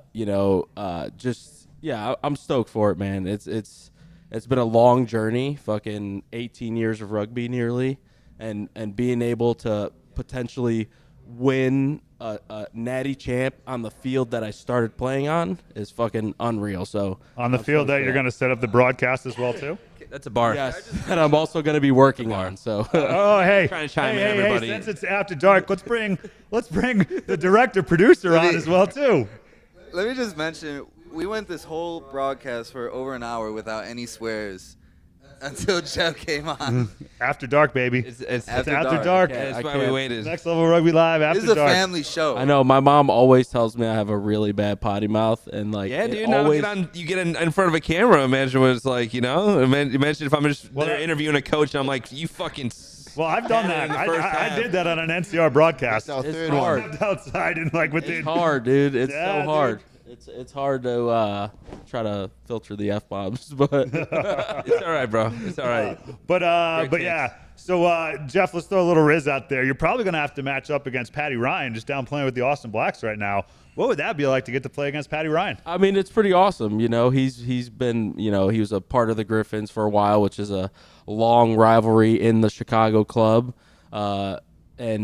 And yeah, it's pretty awesome to see like a guy of that caliber still going at it, being able to bring his experience from the Eagles, from Ireland, and bring it down there. I know those guys are going to be fucking good. They're going to be skilled. They'll be really well drilled in the line out. They'll be really well drilled in the scrum. And I know they'll bring some trickery because he's a line out whiz. I've witnessed it for myself. He scored some crazy tries on us, putting a fucking 9 in the front, putting 12 guys in a line out, running a very simple line out, simple execution, and being able to like score on it. So it's little things like that experience brings to a bunch of young bucks that I've also played with down in Austin. And Austin's a good comp. That they go to battle every weekend there with the Huns, with the Blacks. So. With the Huns, with the Blacks, and with the Dallas Reds. Yeah, there's going to be a lot of people in Texas pissed off at me that I just jumped the Blacks straight to the championship round. I mean, right now they have been the front runners because obviously I'm going to keep an eye on the competition. They've been consistently at the top. So is Kurt Morath still floating around back there? He has not been there, but I wouldn't be surprised if he doesn't make a guest appearance for 49 years old and still one of the best fly halves in the country. Easily, yeah. Dude, we were talking about that. The longevity of a rugby player, man, is especially a front rower. It's a pretty fucking amazing thing compared to like an NFL player. If you take an NFL player's overall career, or even just a football player in general, if because if you don't play after high school, then or you don't play after college, you're definitely done. Like, there's no 34-year-old, 41-year-old fucking NFL players getting drafted, I think that's why so many football players do fall in love with rugby, because it's like, damn, I could play this game. It's not as intense. Still compete. It's safe, right? Like they teach you how to play the game safely and you don't get injured. That's a great point. So yeah, I mean, it definitely helps transition those guys into intramural sports, Low key, Mount Carmel had a bunch of when I played back in high school, back in my day, they had a bunch of freaking football state champs, dude, national champion too. I didn't do much. I was best there. Water boy ever. D2. I was guilty. D2 as a friend, old friend of mine would like to. Is this where you claim to be teammates with Malcolm May? I was teammates with Malcolm May, but not on the Brother Rice team. It wasn't, and I like, so I played with people at MLR, man. I know game, bro. I know game. Okay. But mentioning Malcolm May, like it's pretty cool because Malcolm May's from the Chicago area. Yeah, he is. Standing Nation. He's a unfortunately, badass, bro. NOLA collapsed. But dude, sad, really sad. That was probably out of every single one, bro. That was probably the worst one for me. But it Especially allowed because I didn't get any merch before they left, dude. They had the best merch, and I didn't get any. They did have good merch, man. And they just had a good club. The broadcasts and stuff like that, everything that they did there, like in the stadium that they worked with. I mean, shit, the thing was like flooded half of the time. It rains in New Orleans. Dude, it seemed like it was just a lot of effort to have a freaking rugby game there every single time. So to see them go, because like they really put in I'm pretty sure they were like one of the original. They're the original 6 or 7. I don't know. Now we had one more. NHL. 7, I think. Someone has to correct me because Google says something that's like wrong when you that's how niche MLR is. Like when you Google it, it's like it's gonna lie to you. AI will lie to you. No, bro, it changes every 6 months. Yeah, exactly. We're almost back to the original. I think it was 5. I remember distinctly seeing that it was either 1 or less more than the original 6. It wasn't exactly on 6, but so it was either on 5 or it was on 7. We're gambling, boys. This is your first bet of the night, because I don't think that our opinions are worth shit much for betting on the NRL. But we're gonna bet on them. Yeah, we are. I'm pretty sure it's 6, right? Should we name them? Okay, we'll try. Utah. Seattle? Utah was one of them. Seattle, Houston, San Diego. Austin Hans at the time. Elite. San Diego. Austin Elite at the time. San Diego, and NOLA. And NOLA. Because NOLA was the furthest east team. No, what about the Raptors though? Everyone forgets Raptors in Denver. Yeah. And so if you took the over, you won your bet. But yeah. So who gets 7? 7. That's why it's more than its original, because NHL is original. Who said 6. 7? No one said. None of you answered. I think I said. I don't remember. You bet the tie. You bet the draw, and you lost. So I guess you guys were neutral on that when you set that bet out, because neither of you guessed, and I would have remembered. I was the house. Yes. How did we end up talking about Major League Rugby? Bro, what do you mean, man? We're talking about rugby in America, dude. It's literally like it's a one breathing thing of hope that American rugby viewers have. North America, bro. North America. High school rugby from when he played in MLR. Yeah, I did. I didn't even bring the ring, dude. I didn't even bring the ring. I got the ring, bro. It was We can talk about bring your high cricket school next. ring here, Mr. Yeah. Flex got your it high on school him, ring. He carries it everywhere. Bro, you gotta understand, Brother Rice was a freaking force, bro. We were like the equivalent of the longest yard team, because we got to be kids from public schools criminals at and your go school? play. Yes. No, they were honestly so metal good detectors that they and had criminals.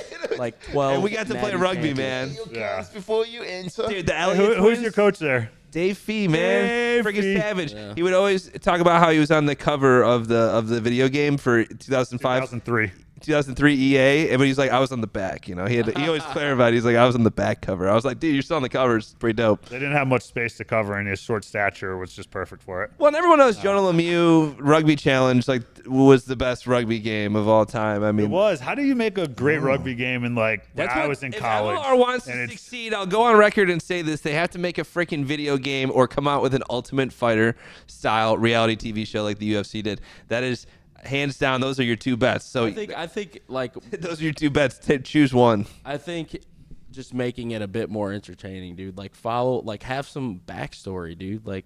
Invest some money into covering it. Ginty does a really good job at it, but we need the people who Have an all actually access show. who actually All access. There was a show. the people who actually have the money to put in following a player and seeing their journey and it helps to relate to someone, Dude. right? If you had that relatability of a Malcolm May who grew up in Chicago and you find his story, he moves to NOLA, team collapse, now he's back, right? That's That is a pretty story wild, that's bro. an interesting story, That's a crazy bounce that back. stuff needs to be covered and talked about, yeah. Well, the thing is there's so many trends and stuff in the world and trying to follow along, and it's also dude, people say do what you love and the money will come. You need money to do the things you love, man. 100%. So, very like, true. That's You don't get a paid bar, for it. bro. Write it down if you'd like. Bars I'm all just night, dropping bro. bars, Yeah, bro. yeah. From that really shaky intro to here, man. This is a big leap, dude. You know, I was nervous. They told me to come to the beads and stuff, man. It was hard, man. That's all right, Tyler. Me and Pago crushed it, and you bombed for us. But Well, dude, We really man. did. it's only the first thing everybody sees. I was honestly so shaken away. I was like, wow, like probably the funniest moment is when Tyler just like, I have no idea what we're here for, basically. Sorry, guys. I'm just gonna. Do you guys know what a hype man is? Do you guys know what a hype man is? I'm the hype man. I bring the energy. I bring the energy. I bring the energy. I talk. I give the words that people farm, as the kids So would funny. say. But no, honestly, I'd rather hear it out of somebody else's mouth. I'm more of the interview guy, man. I watch the games as they happen, and I prepare. And I've been doing it for so long now. Like, I know the players and stuff, and like I know the coaches. Sure. The relationship I've built actually feels super special, and it reminds me back of when I did play. Just to mention my high school career again, Nikki, if you want to mark this down for like 3 or 4. I've never heard anybody talk about their high school career. I've heard them talk about their club bro, I've career. heard this all guy the talk time, to I didn't play in high professionals. school. I didn't play in high school. I know, but I've heard you talk to like Mark Sterbina about your career and stuff, and you're like talking to Mark as if it's like equivalent, bro. You're like, How would I ever think it was equivalent to Stabby's? shout Come out on, Stabby, dude. man, dude. Yeah. Freaking Get out of here. what a guy, bro. Or even Pago. You would talk to Pago. You'd probably try to spit game with Pago about like rugby and stuff, and he'd be like, who? Nah, dude, the only time I've ever spit game is when me and Jeff were sitting in the backyard with Robe White telling him how to play rugby, and he's like taking it's like, dude, what are you listening to us bubs for? Like, we don't fucking know, I was dude. like, I was like, why you listen to what we got to say? Like, we fucking suck. Like, what do you mean? The best is when Ginty's like talking to Mark and he's just like, yeah, back when we were playing, like, that was a legal tackle, like, they're soft. Well, it's fucking true. They're soft nowadays. Back in the day. You can't even rake anybody. You can't rake anybody anymore. You used to be able to do that. Yeah, that was crazy. I remember. Dude, look at the NBA, man. yeah. It changes, Used to dude. make you show your cleats. Yeah. As long as it's good, As easy. long as the foot's going backwards, it's not rocking, bro. Yeah. So you gotta know the rules. What do you guys think about like obviously America has at least a half or a tiny footprint of rugby already in the union aspect, but us trying to make this other leap for mankind here, so to speak, you know, what do we think? What do you think the outcome is going to be? Do you think America is going to be good, like almost better than we are a union? So it's like, okay, full force ahead on this league thing. What do you guys think? I mean, I don't know. I think it's hard for league to break in here. I think it's really hard when you have a whole economy that's built on the union. Or like union and sevens is laughable as it is to say, USA Rugby has had their shit together compared to league in building out the sport and growing it and doing it. And it's just that the league, they don't have the numbers in mass. They don't have the history of the numbers in mass. They don't have World Rugby that puts on the third largest event in the world playing that game backing them as well, right? So like the IRL isn't as big as World Rugby at all. Like, so that's the bottom line, right? So it comes to money. But what IRL does is that I think they know where they are in the pond. They know what they can do and they know what they're good at. And what they're good at is marketing the game. They're good at talking about controversy. They're good at, like, I watched the recap going into this week, and it was the NRL show talking about suspensions, talking about players getting fined, talking about one of the players that was taking a picture rolling up some substance in a cone, in a raw cone, right? He was on Instagram. It was tobacco. Nobody knows this. But like that, he's on the judiciary board, and he's looking at it. And then like I just look at like MLR when they had the moment that went most viral ever of the Pate Human slap, who we talk about all the time, right? And the only time the international people talked about MLR was when Pote Human slapped the shit out of the New York trainer. What they do is they make it entertaining, dude. Like they show the big hits, they show the violence, they show the blood.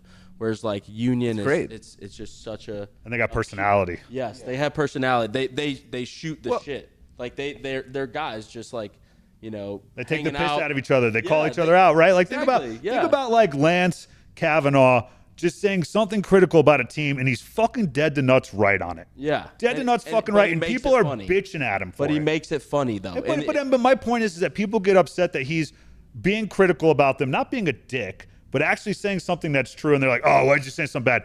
But you do that in league, and like they bring them on TV shows, they show where they fuck up, and they burn them right there. And people just laugh. It's awesome. Yeah, it is. It is fun, and it creates like a relationship with the players because everyone's human, dude. Like everyone goes to work. They they use the bathroom. They wipe their ass. Right. Let's just be honest.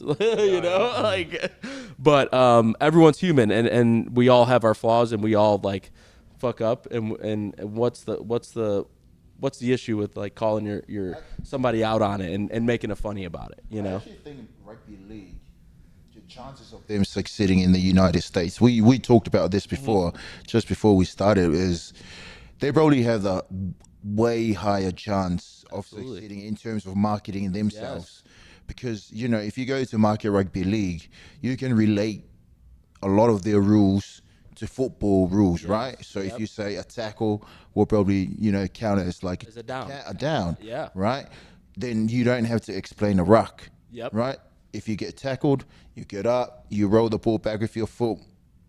On fifth A down? typical American be like, oh, that's easy. I see what they're doing, and that makes sense. Then compared to rugby union, where so if this guy gets tackled, You gotta look at the back of the present foot. the ball. Yeah. But then you have other guys that's trying to go for the ball. Like, it's so much, right? If you're trying to explain to a middle schooler or elementary schooler, it's so much harder. And the other side of it is like, if you think of rugby union, I think rugby union will always be undefeated in America because of its history, right? It started off in the Northeast, Harvard, right?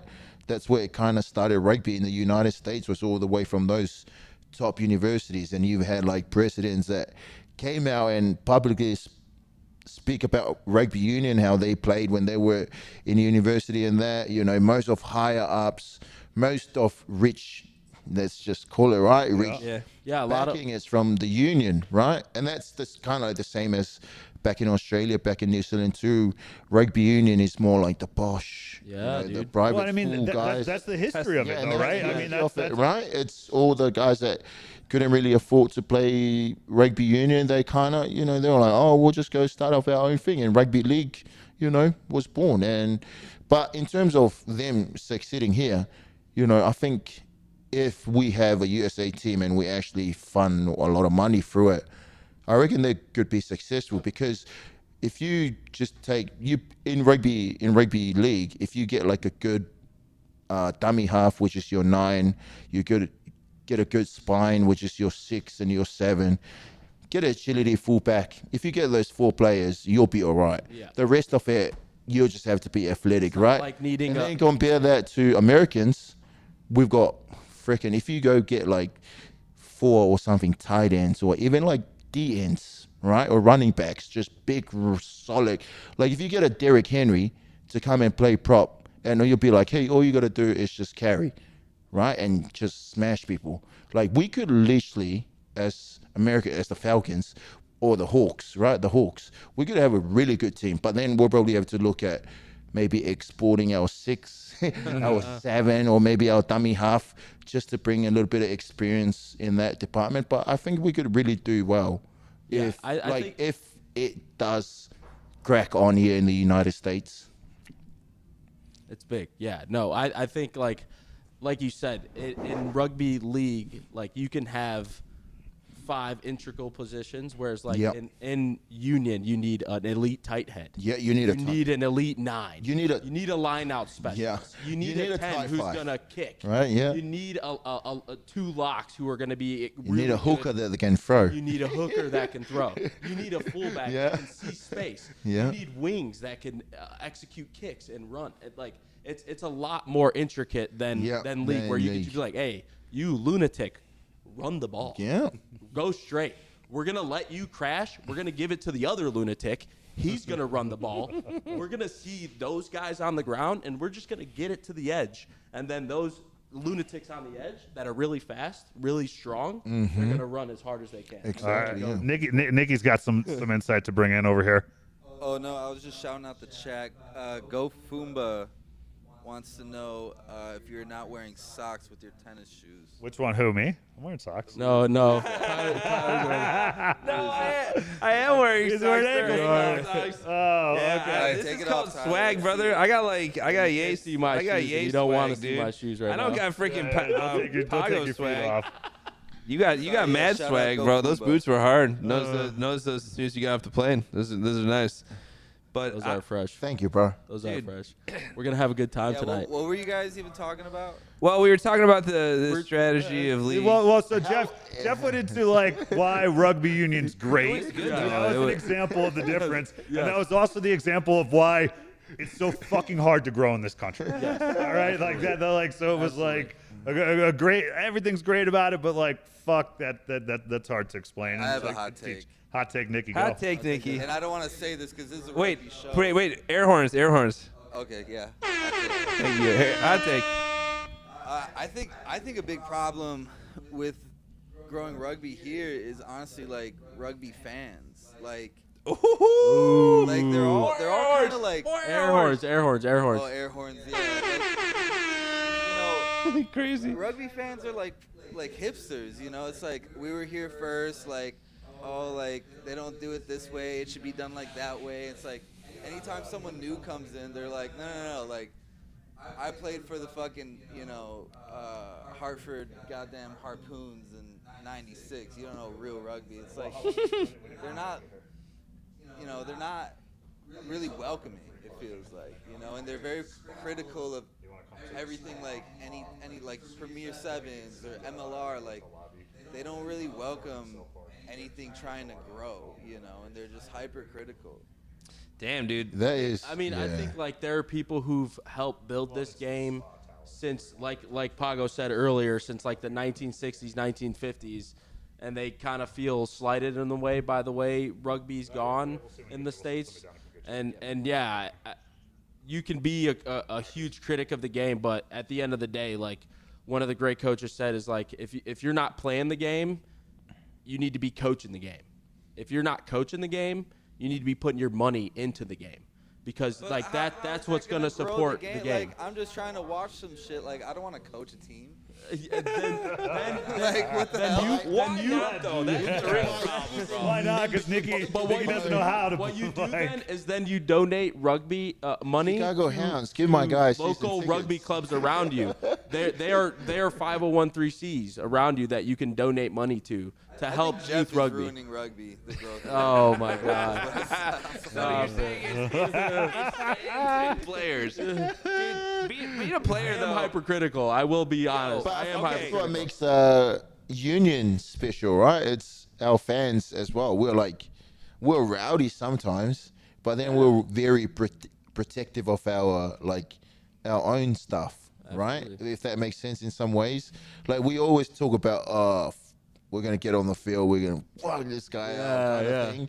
And then when it happens, and then everyone's like, "Oh, why did you do that for, bro?" That kind of thing. And that's probably it's probably just a typical behavior of a rugby union fan. Absolutely. In some ways, but I think in America we're still at that point where professionalism is just coming in now, right? We're only in our year, probably year 9 if you count the first year of pro rugby that was trying to start off, right? So still early days where people in the amateur days probably kind of feel some type of way where they probably getting left off with a lot of things that's going on in some ways, or like some people trying to do things and some people. So we all had those old heads at our club that like showed up for a few games, and then they got to play, on the starting side. That's just rugby though. And that's just the way it That's goes. life, brother. That is. I mean, Air horns. That's the way it is, and I think that's where kind of that frustration comes from. It's like, fuck, these guys come over here, and now they're playing, but that's the nature of rugby. Like it's the veteranism of the game gets you a long way. Understanding what the game is gets you a long way. Yeah, because rugby comes and goes, but it comes and goes. Like people come in at crazy times. I mean, I really do think that's the average age of a rugby player is probably a crazier number than you could ever imagine. Yeah, straight up, man. I've seen some old guys out there that I'm like, how are your bones not broken? It's probably because he's played rugby since he was like 21 years old, you know? He's just been battering his bones up. He's got a concoction that helps him out, I'm sure. No doubt about it. So we're gonna do some unsponsored bets. Okay. Is that what I heard? All right, let's get some bets Sponsored going. bets brought to you by Next Level Level Rugby. Yeah. All right, let's go. Yes, grab a Next Level drink. Rugby. Everywhere? Yeah, Oh, the yeah. Kalshi. All right, Kalshi. so I'm gonna No, start. no names. I'll start. Yeah. Cut that. I'll Producer, start. cut So that. Since my boy Pago shat on this team earlier, I forgot who it was. Cowboys. The Cowboys. So I'm gonna go with the Newcastle Knights. I'm gonna put them in a parlay, and then since after that he shat on the Bulldogs, I'm gonna put. Well, wait, the Dragons are plus 265, dude. I don't know. Those are some pretty crazy odds. Is it that Vegas just doesn't understand rugby league, or I is think it that the Bulldogs going to be really good this year, bro. Okay, so I'm gonna go with the Bulldogs. So Yeah. I'm gonna change that. And then what about the Newcastle Knights, Pago? Because Right, that's the thing, like the Cowboys. I'm gonna go. Okay, I'm just gonna go with the upset. I'm gonna go with the Newcastle Knights for plus 142. I'll take I'm it, gonna put $10 on it, and that's gonna give me $32. Brought to you by Next Level Rugby Bets, because. So Ginty's paying for the bets. That's what this means. That's what I heard. I'm paying for the bets on my app that I'm using, DraftKings. Look at Pack Lifton. Hey, college rugby show on up there, huh? Pause is on. Pause. We got a shout out. Oh, shout out. Pause. We got a shout out. At Caesar Villegas 9959. Oh, that's my boy. Shout out to the man of steel. Hey, There he Look at this, bro. We got shout stars out. brother. Caesar. Hey, dude, we were just at Caesar Caesar. fans. Can't take my shirt off. Sorry, guys. Dude, I thought this was after dark, bro. You gotta pay money for Take that. it off. And then if it's going When- through when you Ginty's win account, your he's bet. got to pay me. Not the page because All right, you guys haven't even won your bets yet. This You is not haven't the won. website you were looking for. You guys are talking crazy. You haven't even won any bets yet. Okay, hold on. So I'm going Newcastle Knights. I'm gonna take that. Oh. What about like the prop bets in these games? Let's do some of those fun ones. That'll be fun. Total tries. You better actually hit send on that because we'll be really pissed We got tomorrow. over under 7.5 tries. Oh, this line's moved. It was 6.5 yesterday. It's at 7.5 right now. Under 7.5 at minus 145. Over or under on total tries scored in the North Queensland Cowboys versus Newcastle Knights game. What do you think? First game of the season, probably under. I'm saying Under. We go under know, too. life's too Little short to rusty, bet the under, but it's jet like I feel lag, that. You know, Under under in 7.5. Vegas. Yeah. When did that get here? Didn't you say their plane was like? Don't underestimate though, because this is. I feel like the thing in rugby is like a blowout is a 50-50 shot of every match that's ever played, whether you're the best team in the world or you're not. Like I feel like a blowout is so like in any sport, you know, it's like. Can the boys be phased by jet lag though, Pago? Like you. I don't think so. They've don't been think here so? for over a week now. Oh, they've been here for a while. They got in okay. last week. Okay, Yeah. so the boys should be good. Yeah, They they'll were be well right. rested. Jet lag is not going to be a Okay, problem jet for lag this won't team. be a So we think On they're an going to all-night? score less than 7 tries. We're taking that. I would take the under on that I one. would I'm take gonna the under. agree on I'd say that. it's the Nikki, first what do you game think? in Vegas. Allegiant Stadium might be too big of a stadium for these rugby league guys. I don't know how big the stadiums are over there. I don't know, bro. They They're got bigger, fucking- actually. I think they're way bigger. Never bet the under. Oh, That's such a okay. loser move. That is a Oh, loser move. What Loser move. That's It's like so betting dirty. I haven't 200. completed it. I'm getting rid of it. You know what? That is a loser move. All right, Damn, how do bro, I get rid you're of it? soft, bro. You're soft, dude. Come on, like literally the Let the boys score, ma- bro. the They majority gotta of the ball out. panel All right. votes the under.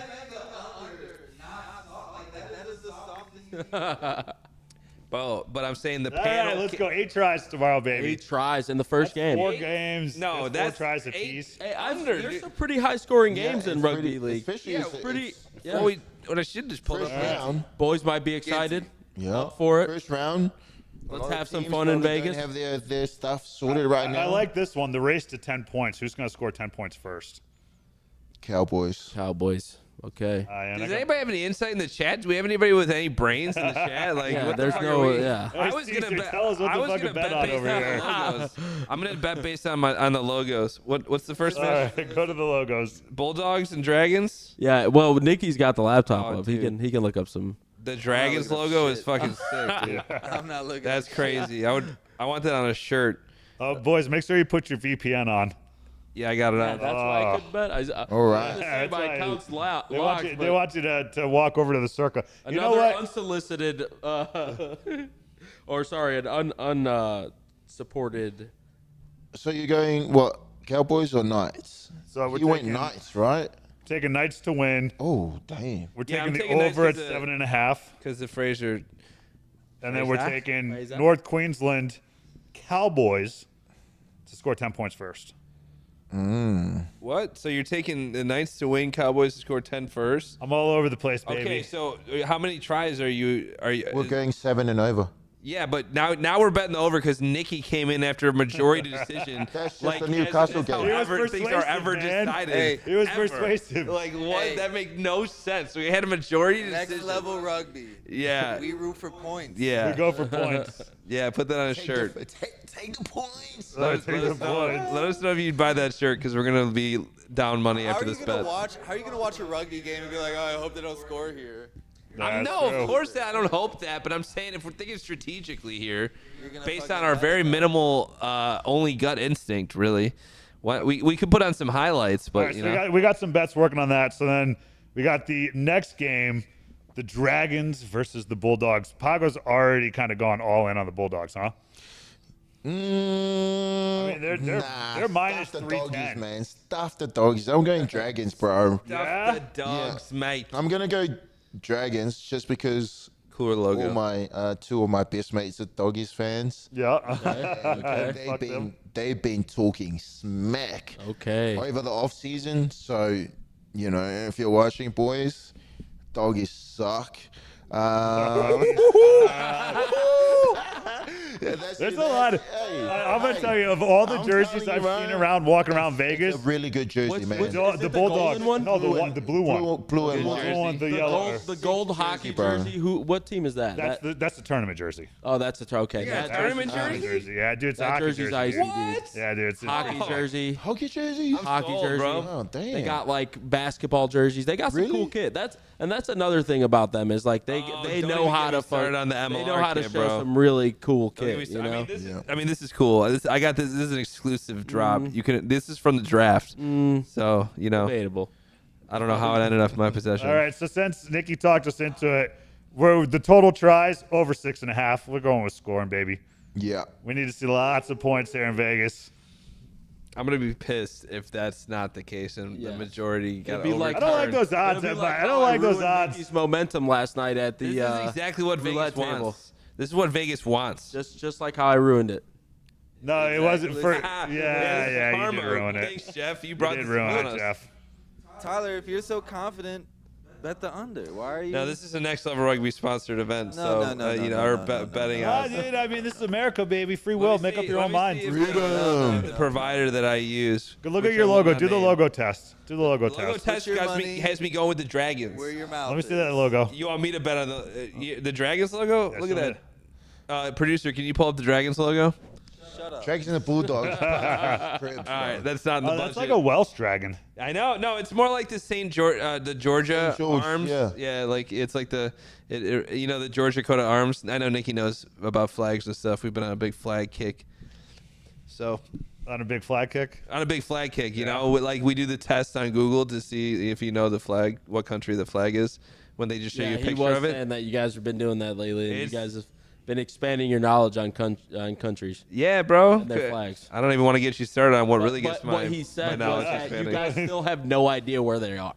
So you're studying like know the about all flags that. in the country, but you have no idea where they are. That So doesn't like sound you're like like something you say. you're getting it, but like you're just one step too Tyler's short. geography is pretty good. Yeah, for being me, you know. For being me. For being me, it's pretty good. You know what I mean? Like, it's not that bad. Not bad, dude. You don't look at me and go, good at geography, right? Some Like, good, some no. Some good. Okay, But he knows the well, flags. what I am good at is freaking swag and style, as noticed by one of our viewers seeing my very great choice here to choose to wear ankle socks with my tennis shoes. I'm glad somebody noticed that, you know, because that's swag. And honestly, I'm going with freaking the Dragons with their swag over the Bulldogs. Nice, Dude, boy. yeah, bro. I'm gonna have to, and I'm definitely getting one of them hockey jerseys for sure. And as far as like, if I'm picking off logos for Knights and Cowboys, I don't know if did I get my pick for that? I don't think I did. Cowboys logo's kind of weak. Hopefully But the Knights logo is weak too. Yeah. Look at it. Yeah, they're pretty basic. Very basic. Yeah, very basic. Pretty basic, that? bro. Let me see that. Knights. It reminds me of Chicago Christian. Low key. Yeah. It was like this. It's like an all Dutch like Catholic school in or Christian school in the Chicago South suburbs. Shout out to them. Oh well, you know what? We actually didn't talk about it all because they Jacob blew us Goeppner? off. And no, Jacob. Do we gotta Goeppner. get him? We do have to go get him. So we're killing time so we can get Goeppner on and then kill the segment because me and Tyler have already killed Goeppner's segment before on our show, and we have to get him on. Oh, dude, that was the hardest call ever to make in my life. Dude. Well, don't give it away. We'll go over it with young Jacob here as well too. Keeping the fans, keeping the 4 fans in suspense. I love it. I love it. We only Is have he bringing his headgear? Yeah, it's you watching the test. One person watching. It was me. Did we ask him to bring his headgear so you can do the podcast live with his POV? We should. That'd be good. Rugby Expo from the live POV perspective, but on Next Level Rugby Live, that's crazy. That's some Inception podcast shit right view? there. Yeah, dude. That will get him a couple views. I don't even want to call this a podcast. I want to call it like a radio segment or TV. We were calling it Kind of TV. feels like radio. Radio. This is radio. Yeah. We all have faces for radio. You know. All have faces for radio. Yeah, I would say so. Amen, brother. We Amen. do, bro. Yeah, Amen. I need to get a haircut and shave. Yeah, that's an interesting cut, man. Does retirement have you Bro. with a different haircut, or is this you would kind of rock barbers, this? bro. You know how much it costs for a barber up in Seattle right now, bro? That's Bro, why I get the straight $80 razor myself, before dude. tip, bro. It's like Bro. you $60 to $80 before tip, Like, bro. what the hell? Dude, crazy. Honestly, dude, like I kind of want to ask the players a question before we continue on to our logo segment. But I wanted to ask you guys, if you were to get a contract right now from, per se, a rugby union club, right, an MLR contract, let's use that as a hypothetical example, versus somebody like NRL, right? Which one are you taking? The money, NRL. NRL.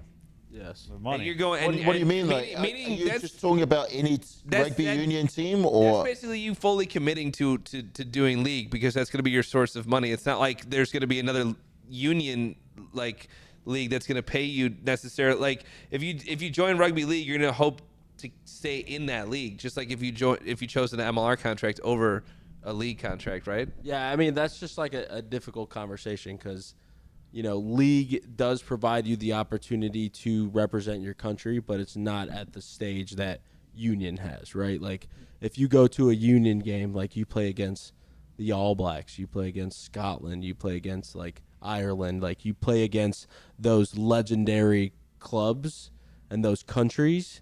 Whereas like if you play rugby league, you're like playing against, you know, you're playing against those same clubs or same countries, but it's not at the stage, right? Like, yeah, I don't know many people who are like, I'm gonna go to Vegas for the, you know, USA Hawks versus, you know, unfortunately, you know, it's like virality versus longevity, if you will. Yeah. I mean, because that's kind of the you question. gotta start somewhere in a whole. It's like, do you take the quick? It's almost like the quick fame or something, because you probably would low key blow up in some freaking, you know, if in Australia or something. If you did join this league, you know, you'd probably get some real love.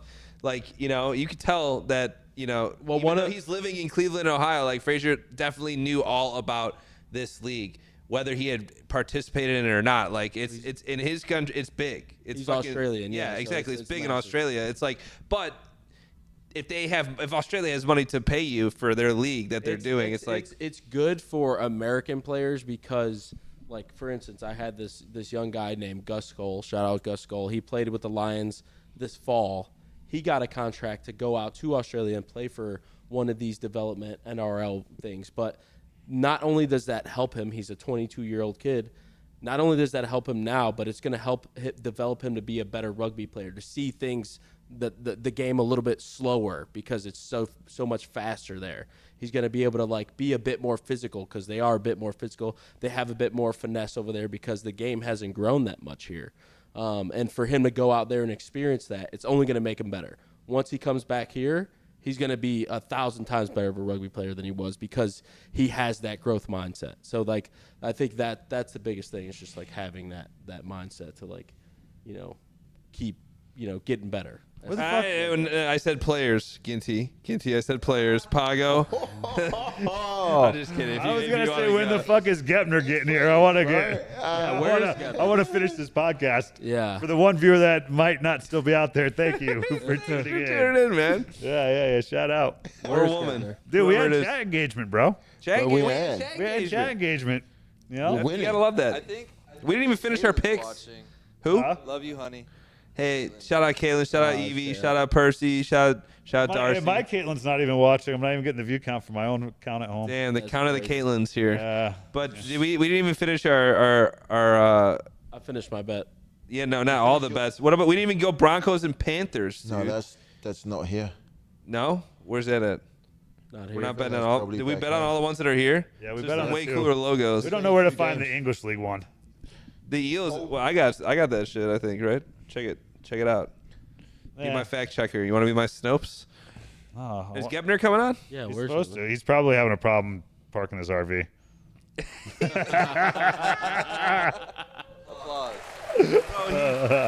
Applause. He's like that guy on Instagram that's like, what parking my RV in Manhattan is like, and he just takes up like an entire city block somewhere. Probably, yeah. People hate him for it.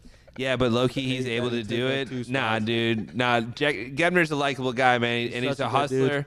Great dude, great hustler. That's why I was like, I'm biased to basically whatever team Goeppner's on. That's probably what I'm going to know the most about, just because like that. Tyler is going to put on the boots and play for Rugby Expo this weekend. Dude, Come to for the Vegas Nines. Did they have a team? I'm beefed up. We have a team. You can't tell. Wow! Shout out Rugby Expo. That's That's what I'm awesome. saying, bro. Like you up? Oh, Rugby Dude, Expo. No, yeah, put the camera. Yeah, Hello, if you Jacob. mic'd me up, I'd say the craziest stuff out there, and not having played in almost. 10 Okay, hey, years. let's go to You will, commercial break and we can go get Goeppner. Hey, We'll one come viewer, back. stick around. All right, everyone stick around. With Jacob's in the building. Yeah, the spa resort. The tower. You want to be a spa tower.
Hello and welcome back to the College Rugby Show. The fall season is upon us. We have a brand new division, now 4 men's divisions, 4 women's divisions. We've had that in 7s. We're going to be coming to you once every other week here in this video podcast form. I'm excited for a season of telling college rugby's best stories. We deserve to be here. We're going to keep, representing. That was, to me, the biggest testament for the future of the game.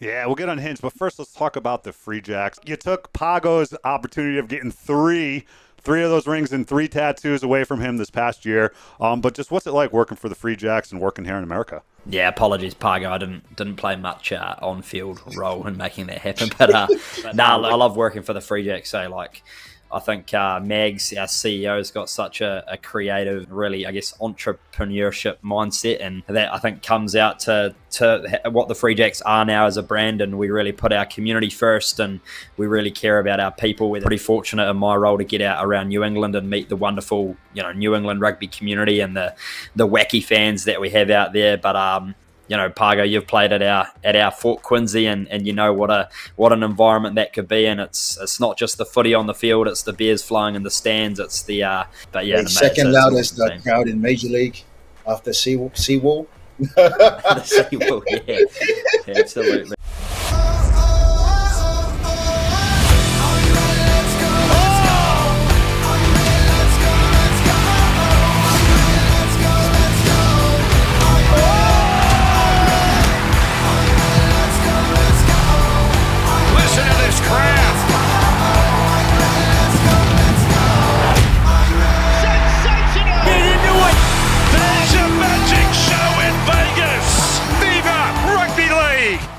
Alona Mar has changed the perception of how we see rugby for a lot of people. Like, how we see it is this beautiful game. I see it as like this giant chess game with moving pieces. She turned it into, there is somebody who is like goddess level playing it. Little girls are going to see her playing this game, see how she represents herself, see how she dances, the success she's having on Dancing with the Stars. She figured it out.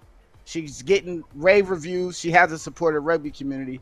And even more so, it's just one of those things, I think in 10 years, we're going to look back like, y'all remember when Alona Mar was on Dancing with the Stars, and now she's the #1 box office movie, leading actress. Like, I see it like this is the kind of thing that lends.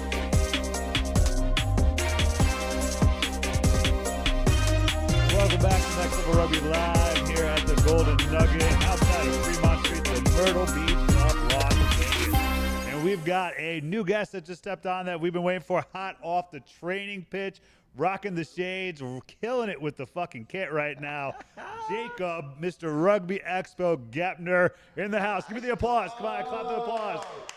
Come on, applause. Yeah, hit it. Yeah. Yeah, right. Now we got the twisted tea. The drinks are out right now.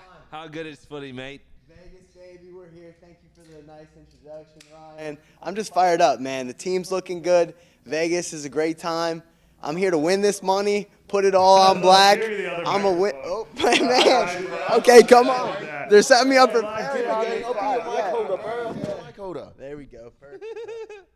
Like I was saying, I'm here to win this money. Expo's team and win this $6,000 community division. We're going to take that. We're going to roll it on black, double it to 12. One more time, 24. We all go home winners, baby. 24,000. We're coming away.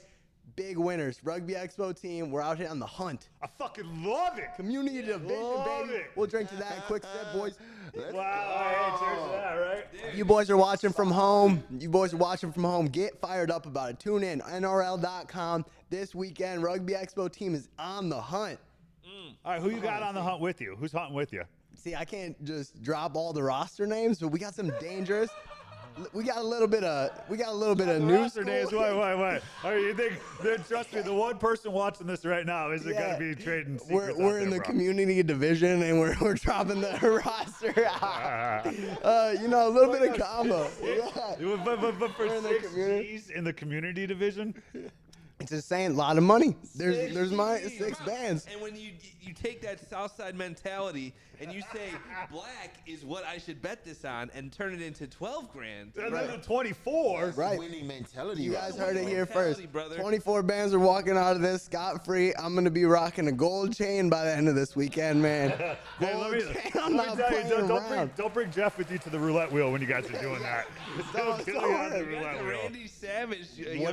Whatever it takes, Tyler, whatever it takes, that's what the Rugby Expo team's about. We've got killers. Honestly, we got some old school guys. We got some new school guys. We got 3 guys from the south side of Chicago. Represent. Yeah, so we're feeling good. Honestly, our team's been leaning into the culture already, and that's getting around each other, getting around the vibe, and cracking a little bit of jokes. But the main thing is, if you trust your teammates and trust the vibe around you, that's how you really can trust it on the field. And I've been trying to lean into the culture on the team, because without culture, what do you really have? So how did this team come together? Dude, because he's an ultimate salesman. This guy almost got me out of retirement. That's how good he is at recruiting, man. This guy. That's why I'm worried about his roster. He was asking you to play. Okay, all right. I know, right? We were just talking. Tyler Doidge might be the sleeping giant in this room. You are not winning no type of money with Tyler. Okay, all right. But he. You know what? Stay out of this, editor. You have nothing to do with this.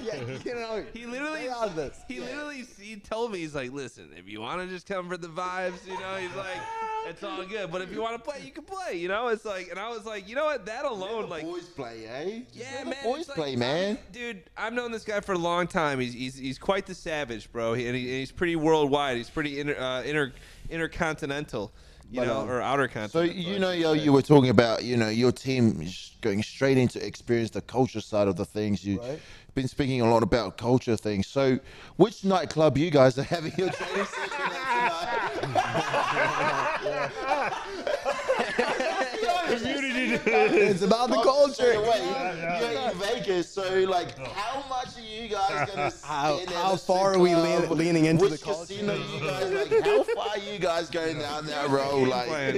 Break it down here, mate. You got an Airbnb, right? Ginty's looking for my roster, guys. This guy's looking for my itinerary. You know what? You guys are trying to lean into my package a little too much here. We're in Vegas, man. We're in Vegas. That's a good CEO right there, because this guy has taken his brand and he has taken his company from something that was just a really badass Instagram page into a truly worldwide business, man. You're a savage, and then you come out there and to really show that your grass roots are really laid down. You come here and you play in events like this, dude. Like you're pretty savage. Like there's not a lot of influencers in the rugby space, and you're like the ideal version of what that is. Not to glaze too heavy, but you know what I'm saying. Let me answer the original question. Ginty asked me, how did the team come together? Status is Rugby Expo is leaning towards this opportunity-based situation. And so what we have is a WhatsApp group, like most rugby guys know, 450 guys I like to call it my 450 closest friends. And that's the Rugby Expo player pool. And so we'll put in what our next tournament is, and then we'll schedule it and give opportunity to these hungry players. And in that 450, we got a lot of young guns. We got a lot of old school guys. We got some culture guys in there too. A little bit of culture. Shout out Chip if you're watching. He's just the best shoey guy you could ever ask for. He starts the kangaroo court with a shoey. How good is that? Yeah. The point is, Rugby Expo's giving opportunity to the hungry guys and giving the culture to the guys that want that too. And this weekend we'll show it on the field, but also off the field, like we've been saying. But how good is footy? And that's the reason I put it all together, to give opportunities to the kid that wants it, because the truth is I was that kid that wanted it. I was the kid that wanted the opportunity, and it's so dope that I can kind of provide that, bring it all together. Thanks, Nikki. It shows the young kids that, hey, I can play rugby and I can go to South Africa. Yeah. I can go to England. I can go to New Zealand, dude. Fiji.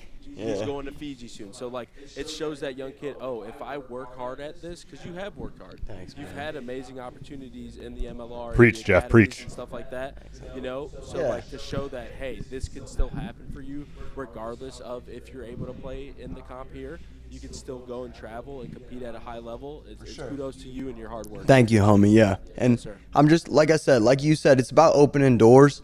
And so many people have held that door for me. But there's also the aspect of when I was coming up, there wasn't so many doors and there wasn't so many opportunities. Like I'm from Chicago and I like went to University of Kentucky. And when I got there, I felt like I was kind of in this island of where's the opportunity at? Where's my next big break? If I'm so hungry, I want this shit so bad and there's no next break, what the fuck am I even doing this for? And it's so cool that like I'm providing opportunity, I'm providing exposure for these guys. Even being in the POV, they can clip that, use that for their own highlight tapes. They get to truck some guy on POV and it could go 10 million views on TikTok. It's insane. So it's just so dope that I can be that like gateway for these guys to potentially take off. Or if they really want it, I could be the guy that pushes them forward too and makes the calls in. And the truth is I didn't really have a lot of people making calls and like calling in for me on my hunger strike. And I can be the guy calling in favors for that kid that genuinely wants it. And I've got a couple of those kids on this team this weekend, and that fires me up. And you can like hear it in my voice. I'm fired up about it, you know? Now, so like to get a little bit deep here, right? Because I think it's important, like what you just said there, right? Like opportunities, you know, and then not being selected and not having that fucking sucks. That hurts, right? Yeah. And to be there. And I think that's a huge side of it, to where there are a lot of players that are on the cusp that are like that. Like I think of like a Kyle Granby, right? Who's now he's playing for USA this weekend, and his coach is fired up for him. He's getting that opportunity. Guys that have been overlooked, right? So I think being able to, even if those players don't make it to the next level, but be able to relate to you and you be able to say, hey, it's okay. Right. You can still ball out. You're more still, to it. We still know who you are, right? Like, because I mean that's the big thing about like the club game. Like people know who you are when you play, right? Like this sport.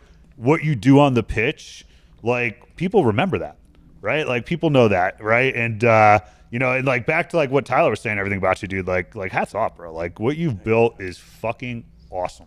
Like I mean, it's great. That POV camera, like it is the fucking coolest thing to watch. And I'll give you credit because you also put when you make mistakes. And you put that, hey, I got crosshair, this happened.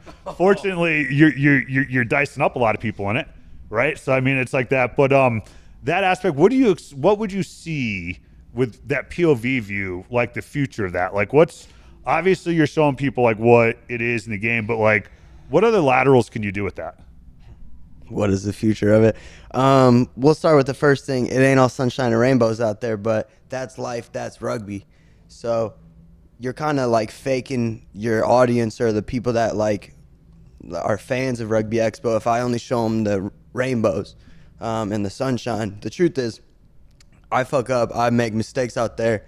I've made terrible decisions on POV and I've still posted them.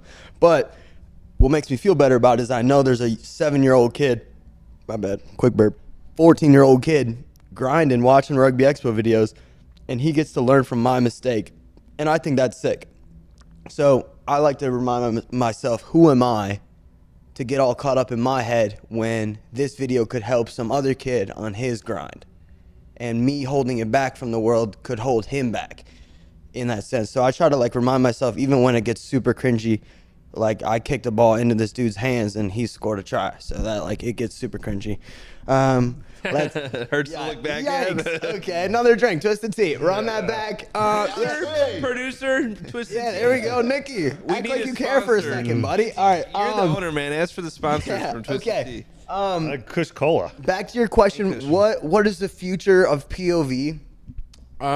Genuinely, I think the POV has its vertical, but the vision I really have is for the brand, and I want to become the next Gilbert of the USA. I want to become the #1 rugby ball in America. I want the Rugby Expo ball to be the ball for the Rugby World Cup in the USA. So that's my real vision. I want to build a brand that outlives me. I want to build an opportunity production basis that outlives me. Thanks, Jeff. And I'm seeing big picture. I'm even looking into potential of like buying like 30 acres and building what could be like America's youth tournament that people really give a shit about. And like that feels larger than life. So say you're 17, 16 years old and you're playing in this one tournament every year, and this one feels more important. This one feels like I could be seen. And you will be seen because the Rugby Expo stream will be out there. Next Level Rugby will do it all for free. It'll be great. Go! See, I can get behind that. I can get behind that. I don't know about how multi-fields, but we'll do one really nice. And it all comes back, baby. And the point is, yeah, I'm scheming on big picture moves, but I'm in the rugby business for sure. I'm all in with it. I've got no other job. I got no other plan for my life. I want to make this happen. I'm so deep into it. I've built so much, and I just want to push it in the right direction, but there's no holding me back. I'm going to go for it with everything I have. Rugby Expo will go to the moon one way or the other, and there's no plan B. I'm all in. I burn the boats. I'm riding this one Rugby Expo boat, and that's the only one I give a shit about. And I'm gonna burn the boats, burn the baby, boats, burn the boats. Yeah. I just want to say, I was just gonna say, like, one of the major things that I noticed about growing up and being in an area where it's like rugby wasn't necessarily thriving and stuff was like, dude, like you couldn't go to the Dick's Sporting Goods and get a rugby ball. Right. You had to steal it from a practice, or you had to steal it from a team that you played on if you wanted to get a rugby ball. Like, that is like, or buy it online. Or buy it online. RugbyExpo.com. Trash. Trash. But hear me out, bro. Shut up, editor over there. Trash. Down, editor. Needless, Like, you yeah, never whether stole a rugby or not ball. you stole the ball from the Dan Ryan Woods or you bought it from Goeppner, but like, dude, like getting a ball was super hard. So like the fact that like there's so many people like Pago, like you, that are like actually giving into the grassroots, like that's your focus. Like that's what you realize is the next key to success for rugby in America. It's like, it's dope, bro. Like, especially in the aspect of just getting a ball into people's hands. It's every rugby player that I've ever fucking interviewed and asked that dumbass question of why do you like rugby? It's like, they all say the same shit that I already know in my head when I ask it, which is like, because it's fucking, it's dope, and like anybody could play. It's playing to the choir. What do you want to say, Nikki? What were you going to say, buddy? Oh yeah, shit talk. Hot take Nikki. Yeah, hot take Nikki. This wasn't going to be shit talk. You know, because you're very passionate about rugby, and it's very inspirational, but has Tyler talked to you about cricket?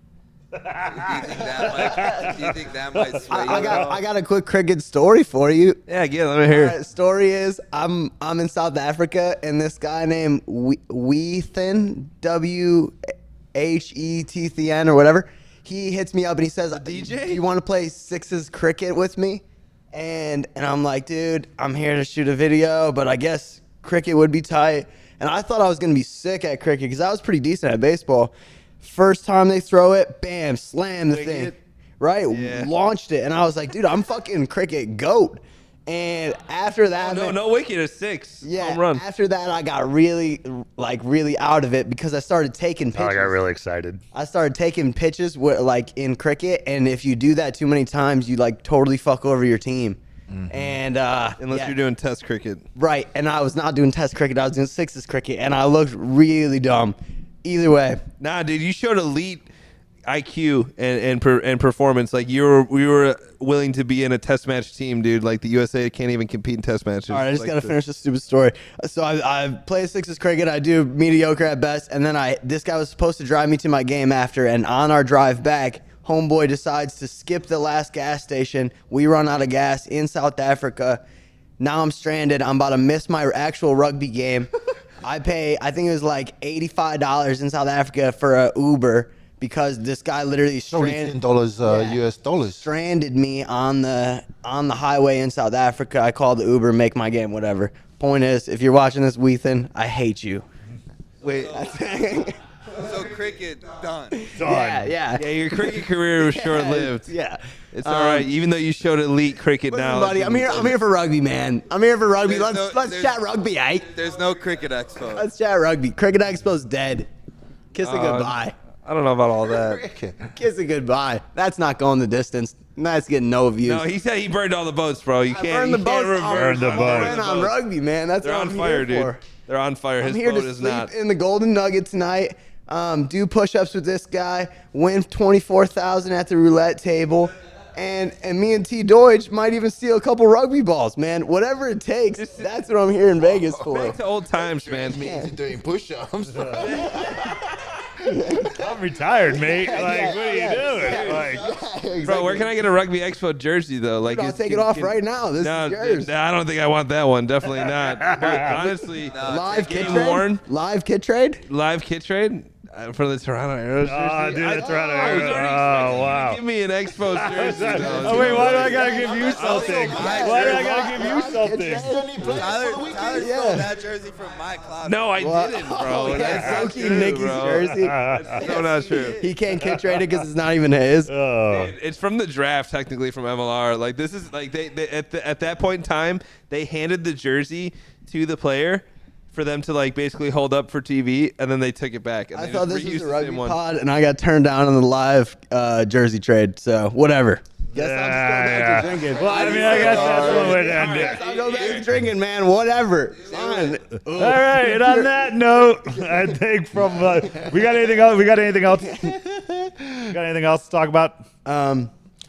Do you? I've always want to ask you this, right? Do you have any like plans of using your technology? Because I'm a big fan, bro. I pretty much watch probably your videos every week because I like it, because I think that's what we lack in the USA right now in terms of like players interactions, right? If you watch baseball, you watch NFL, you watch pretty much any major league sports in the US, they always have hot mics, and then they'll cut in like a half an hour hot mic things or like things from actual on the field, right?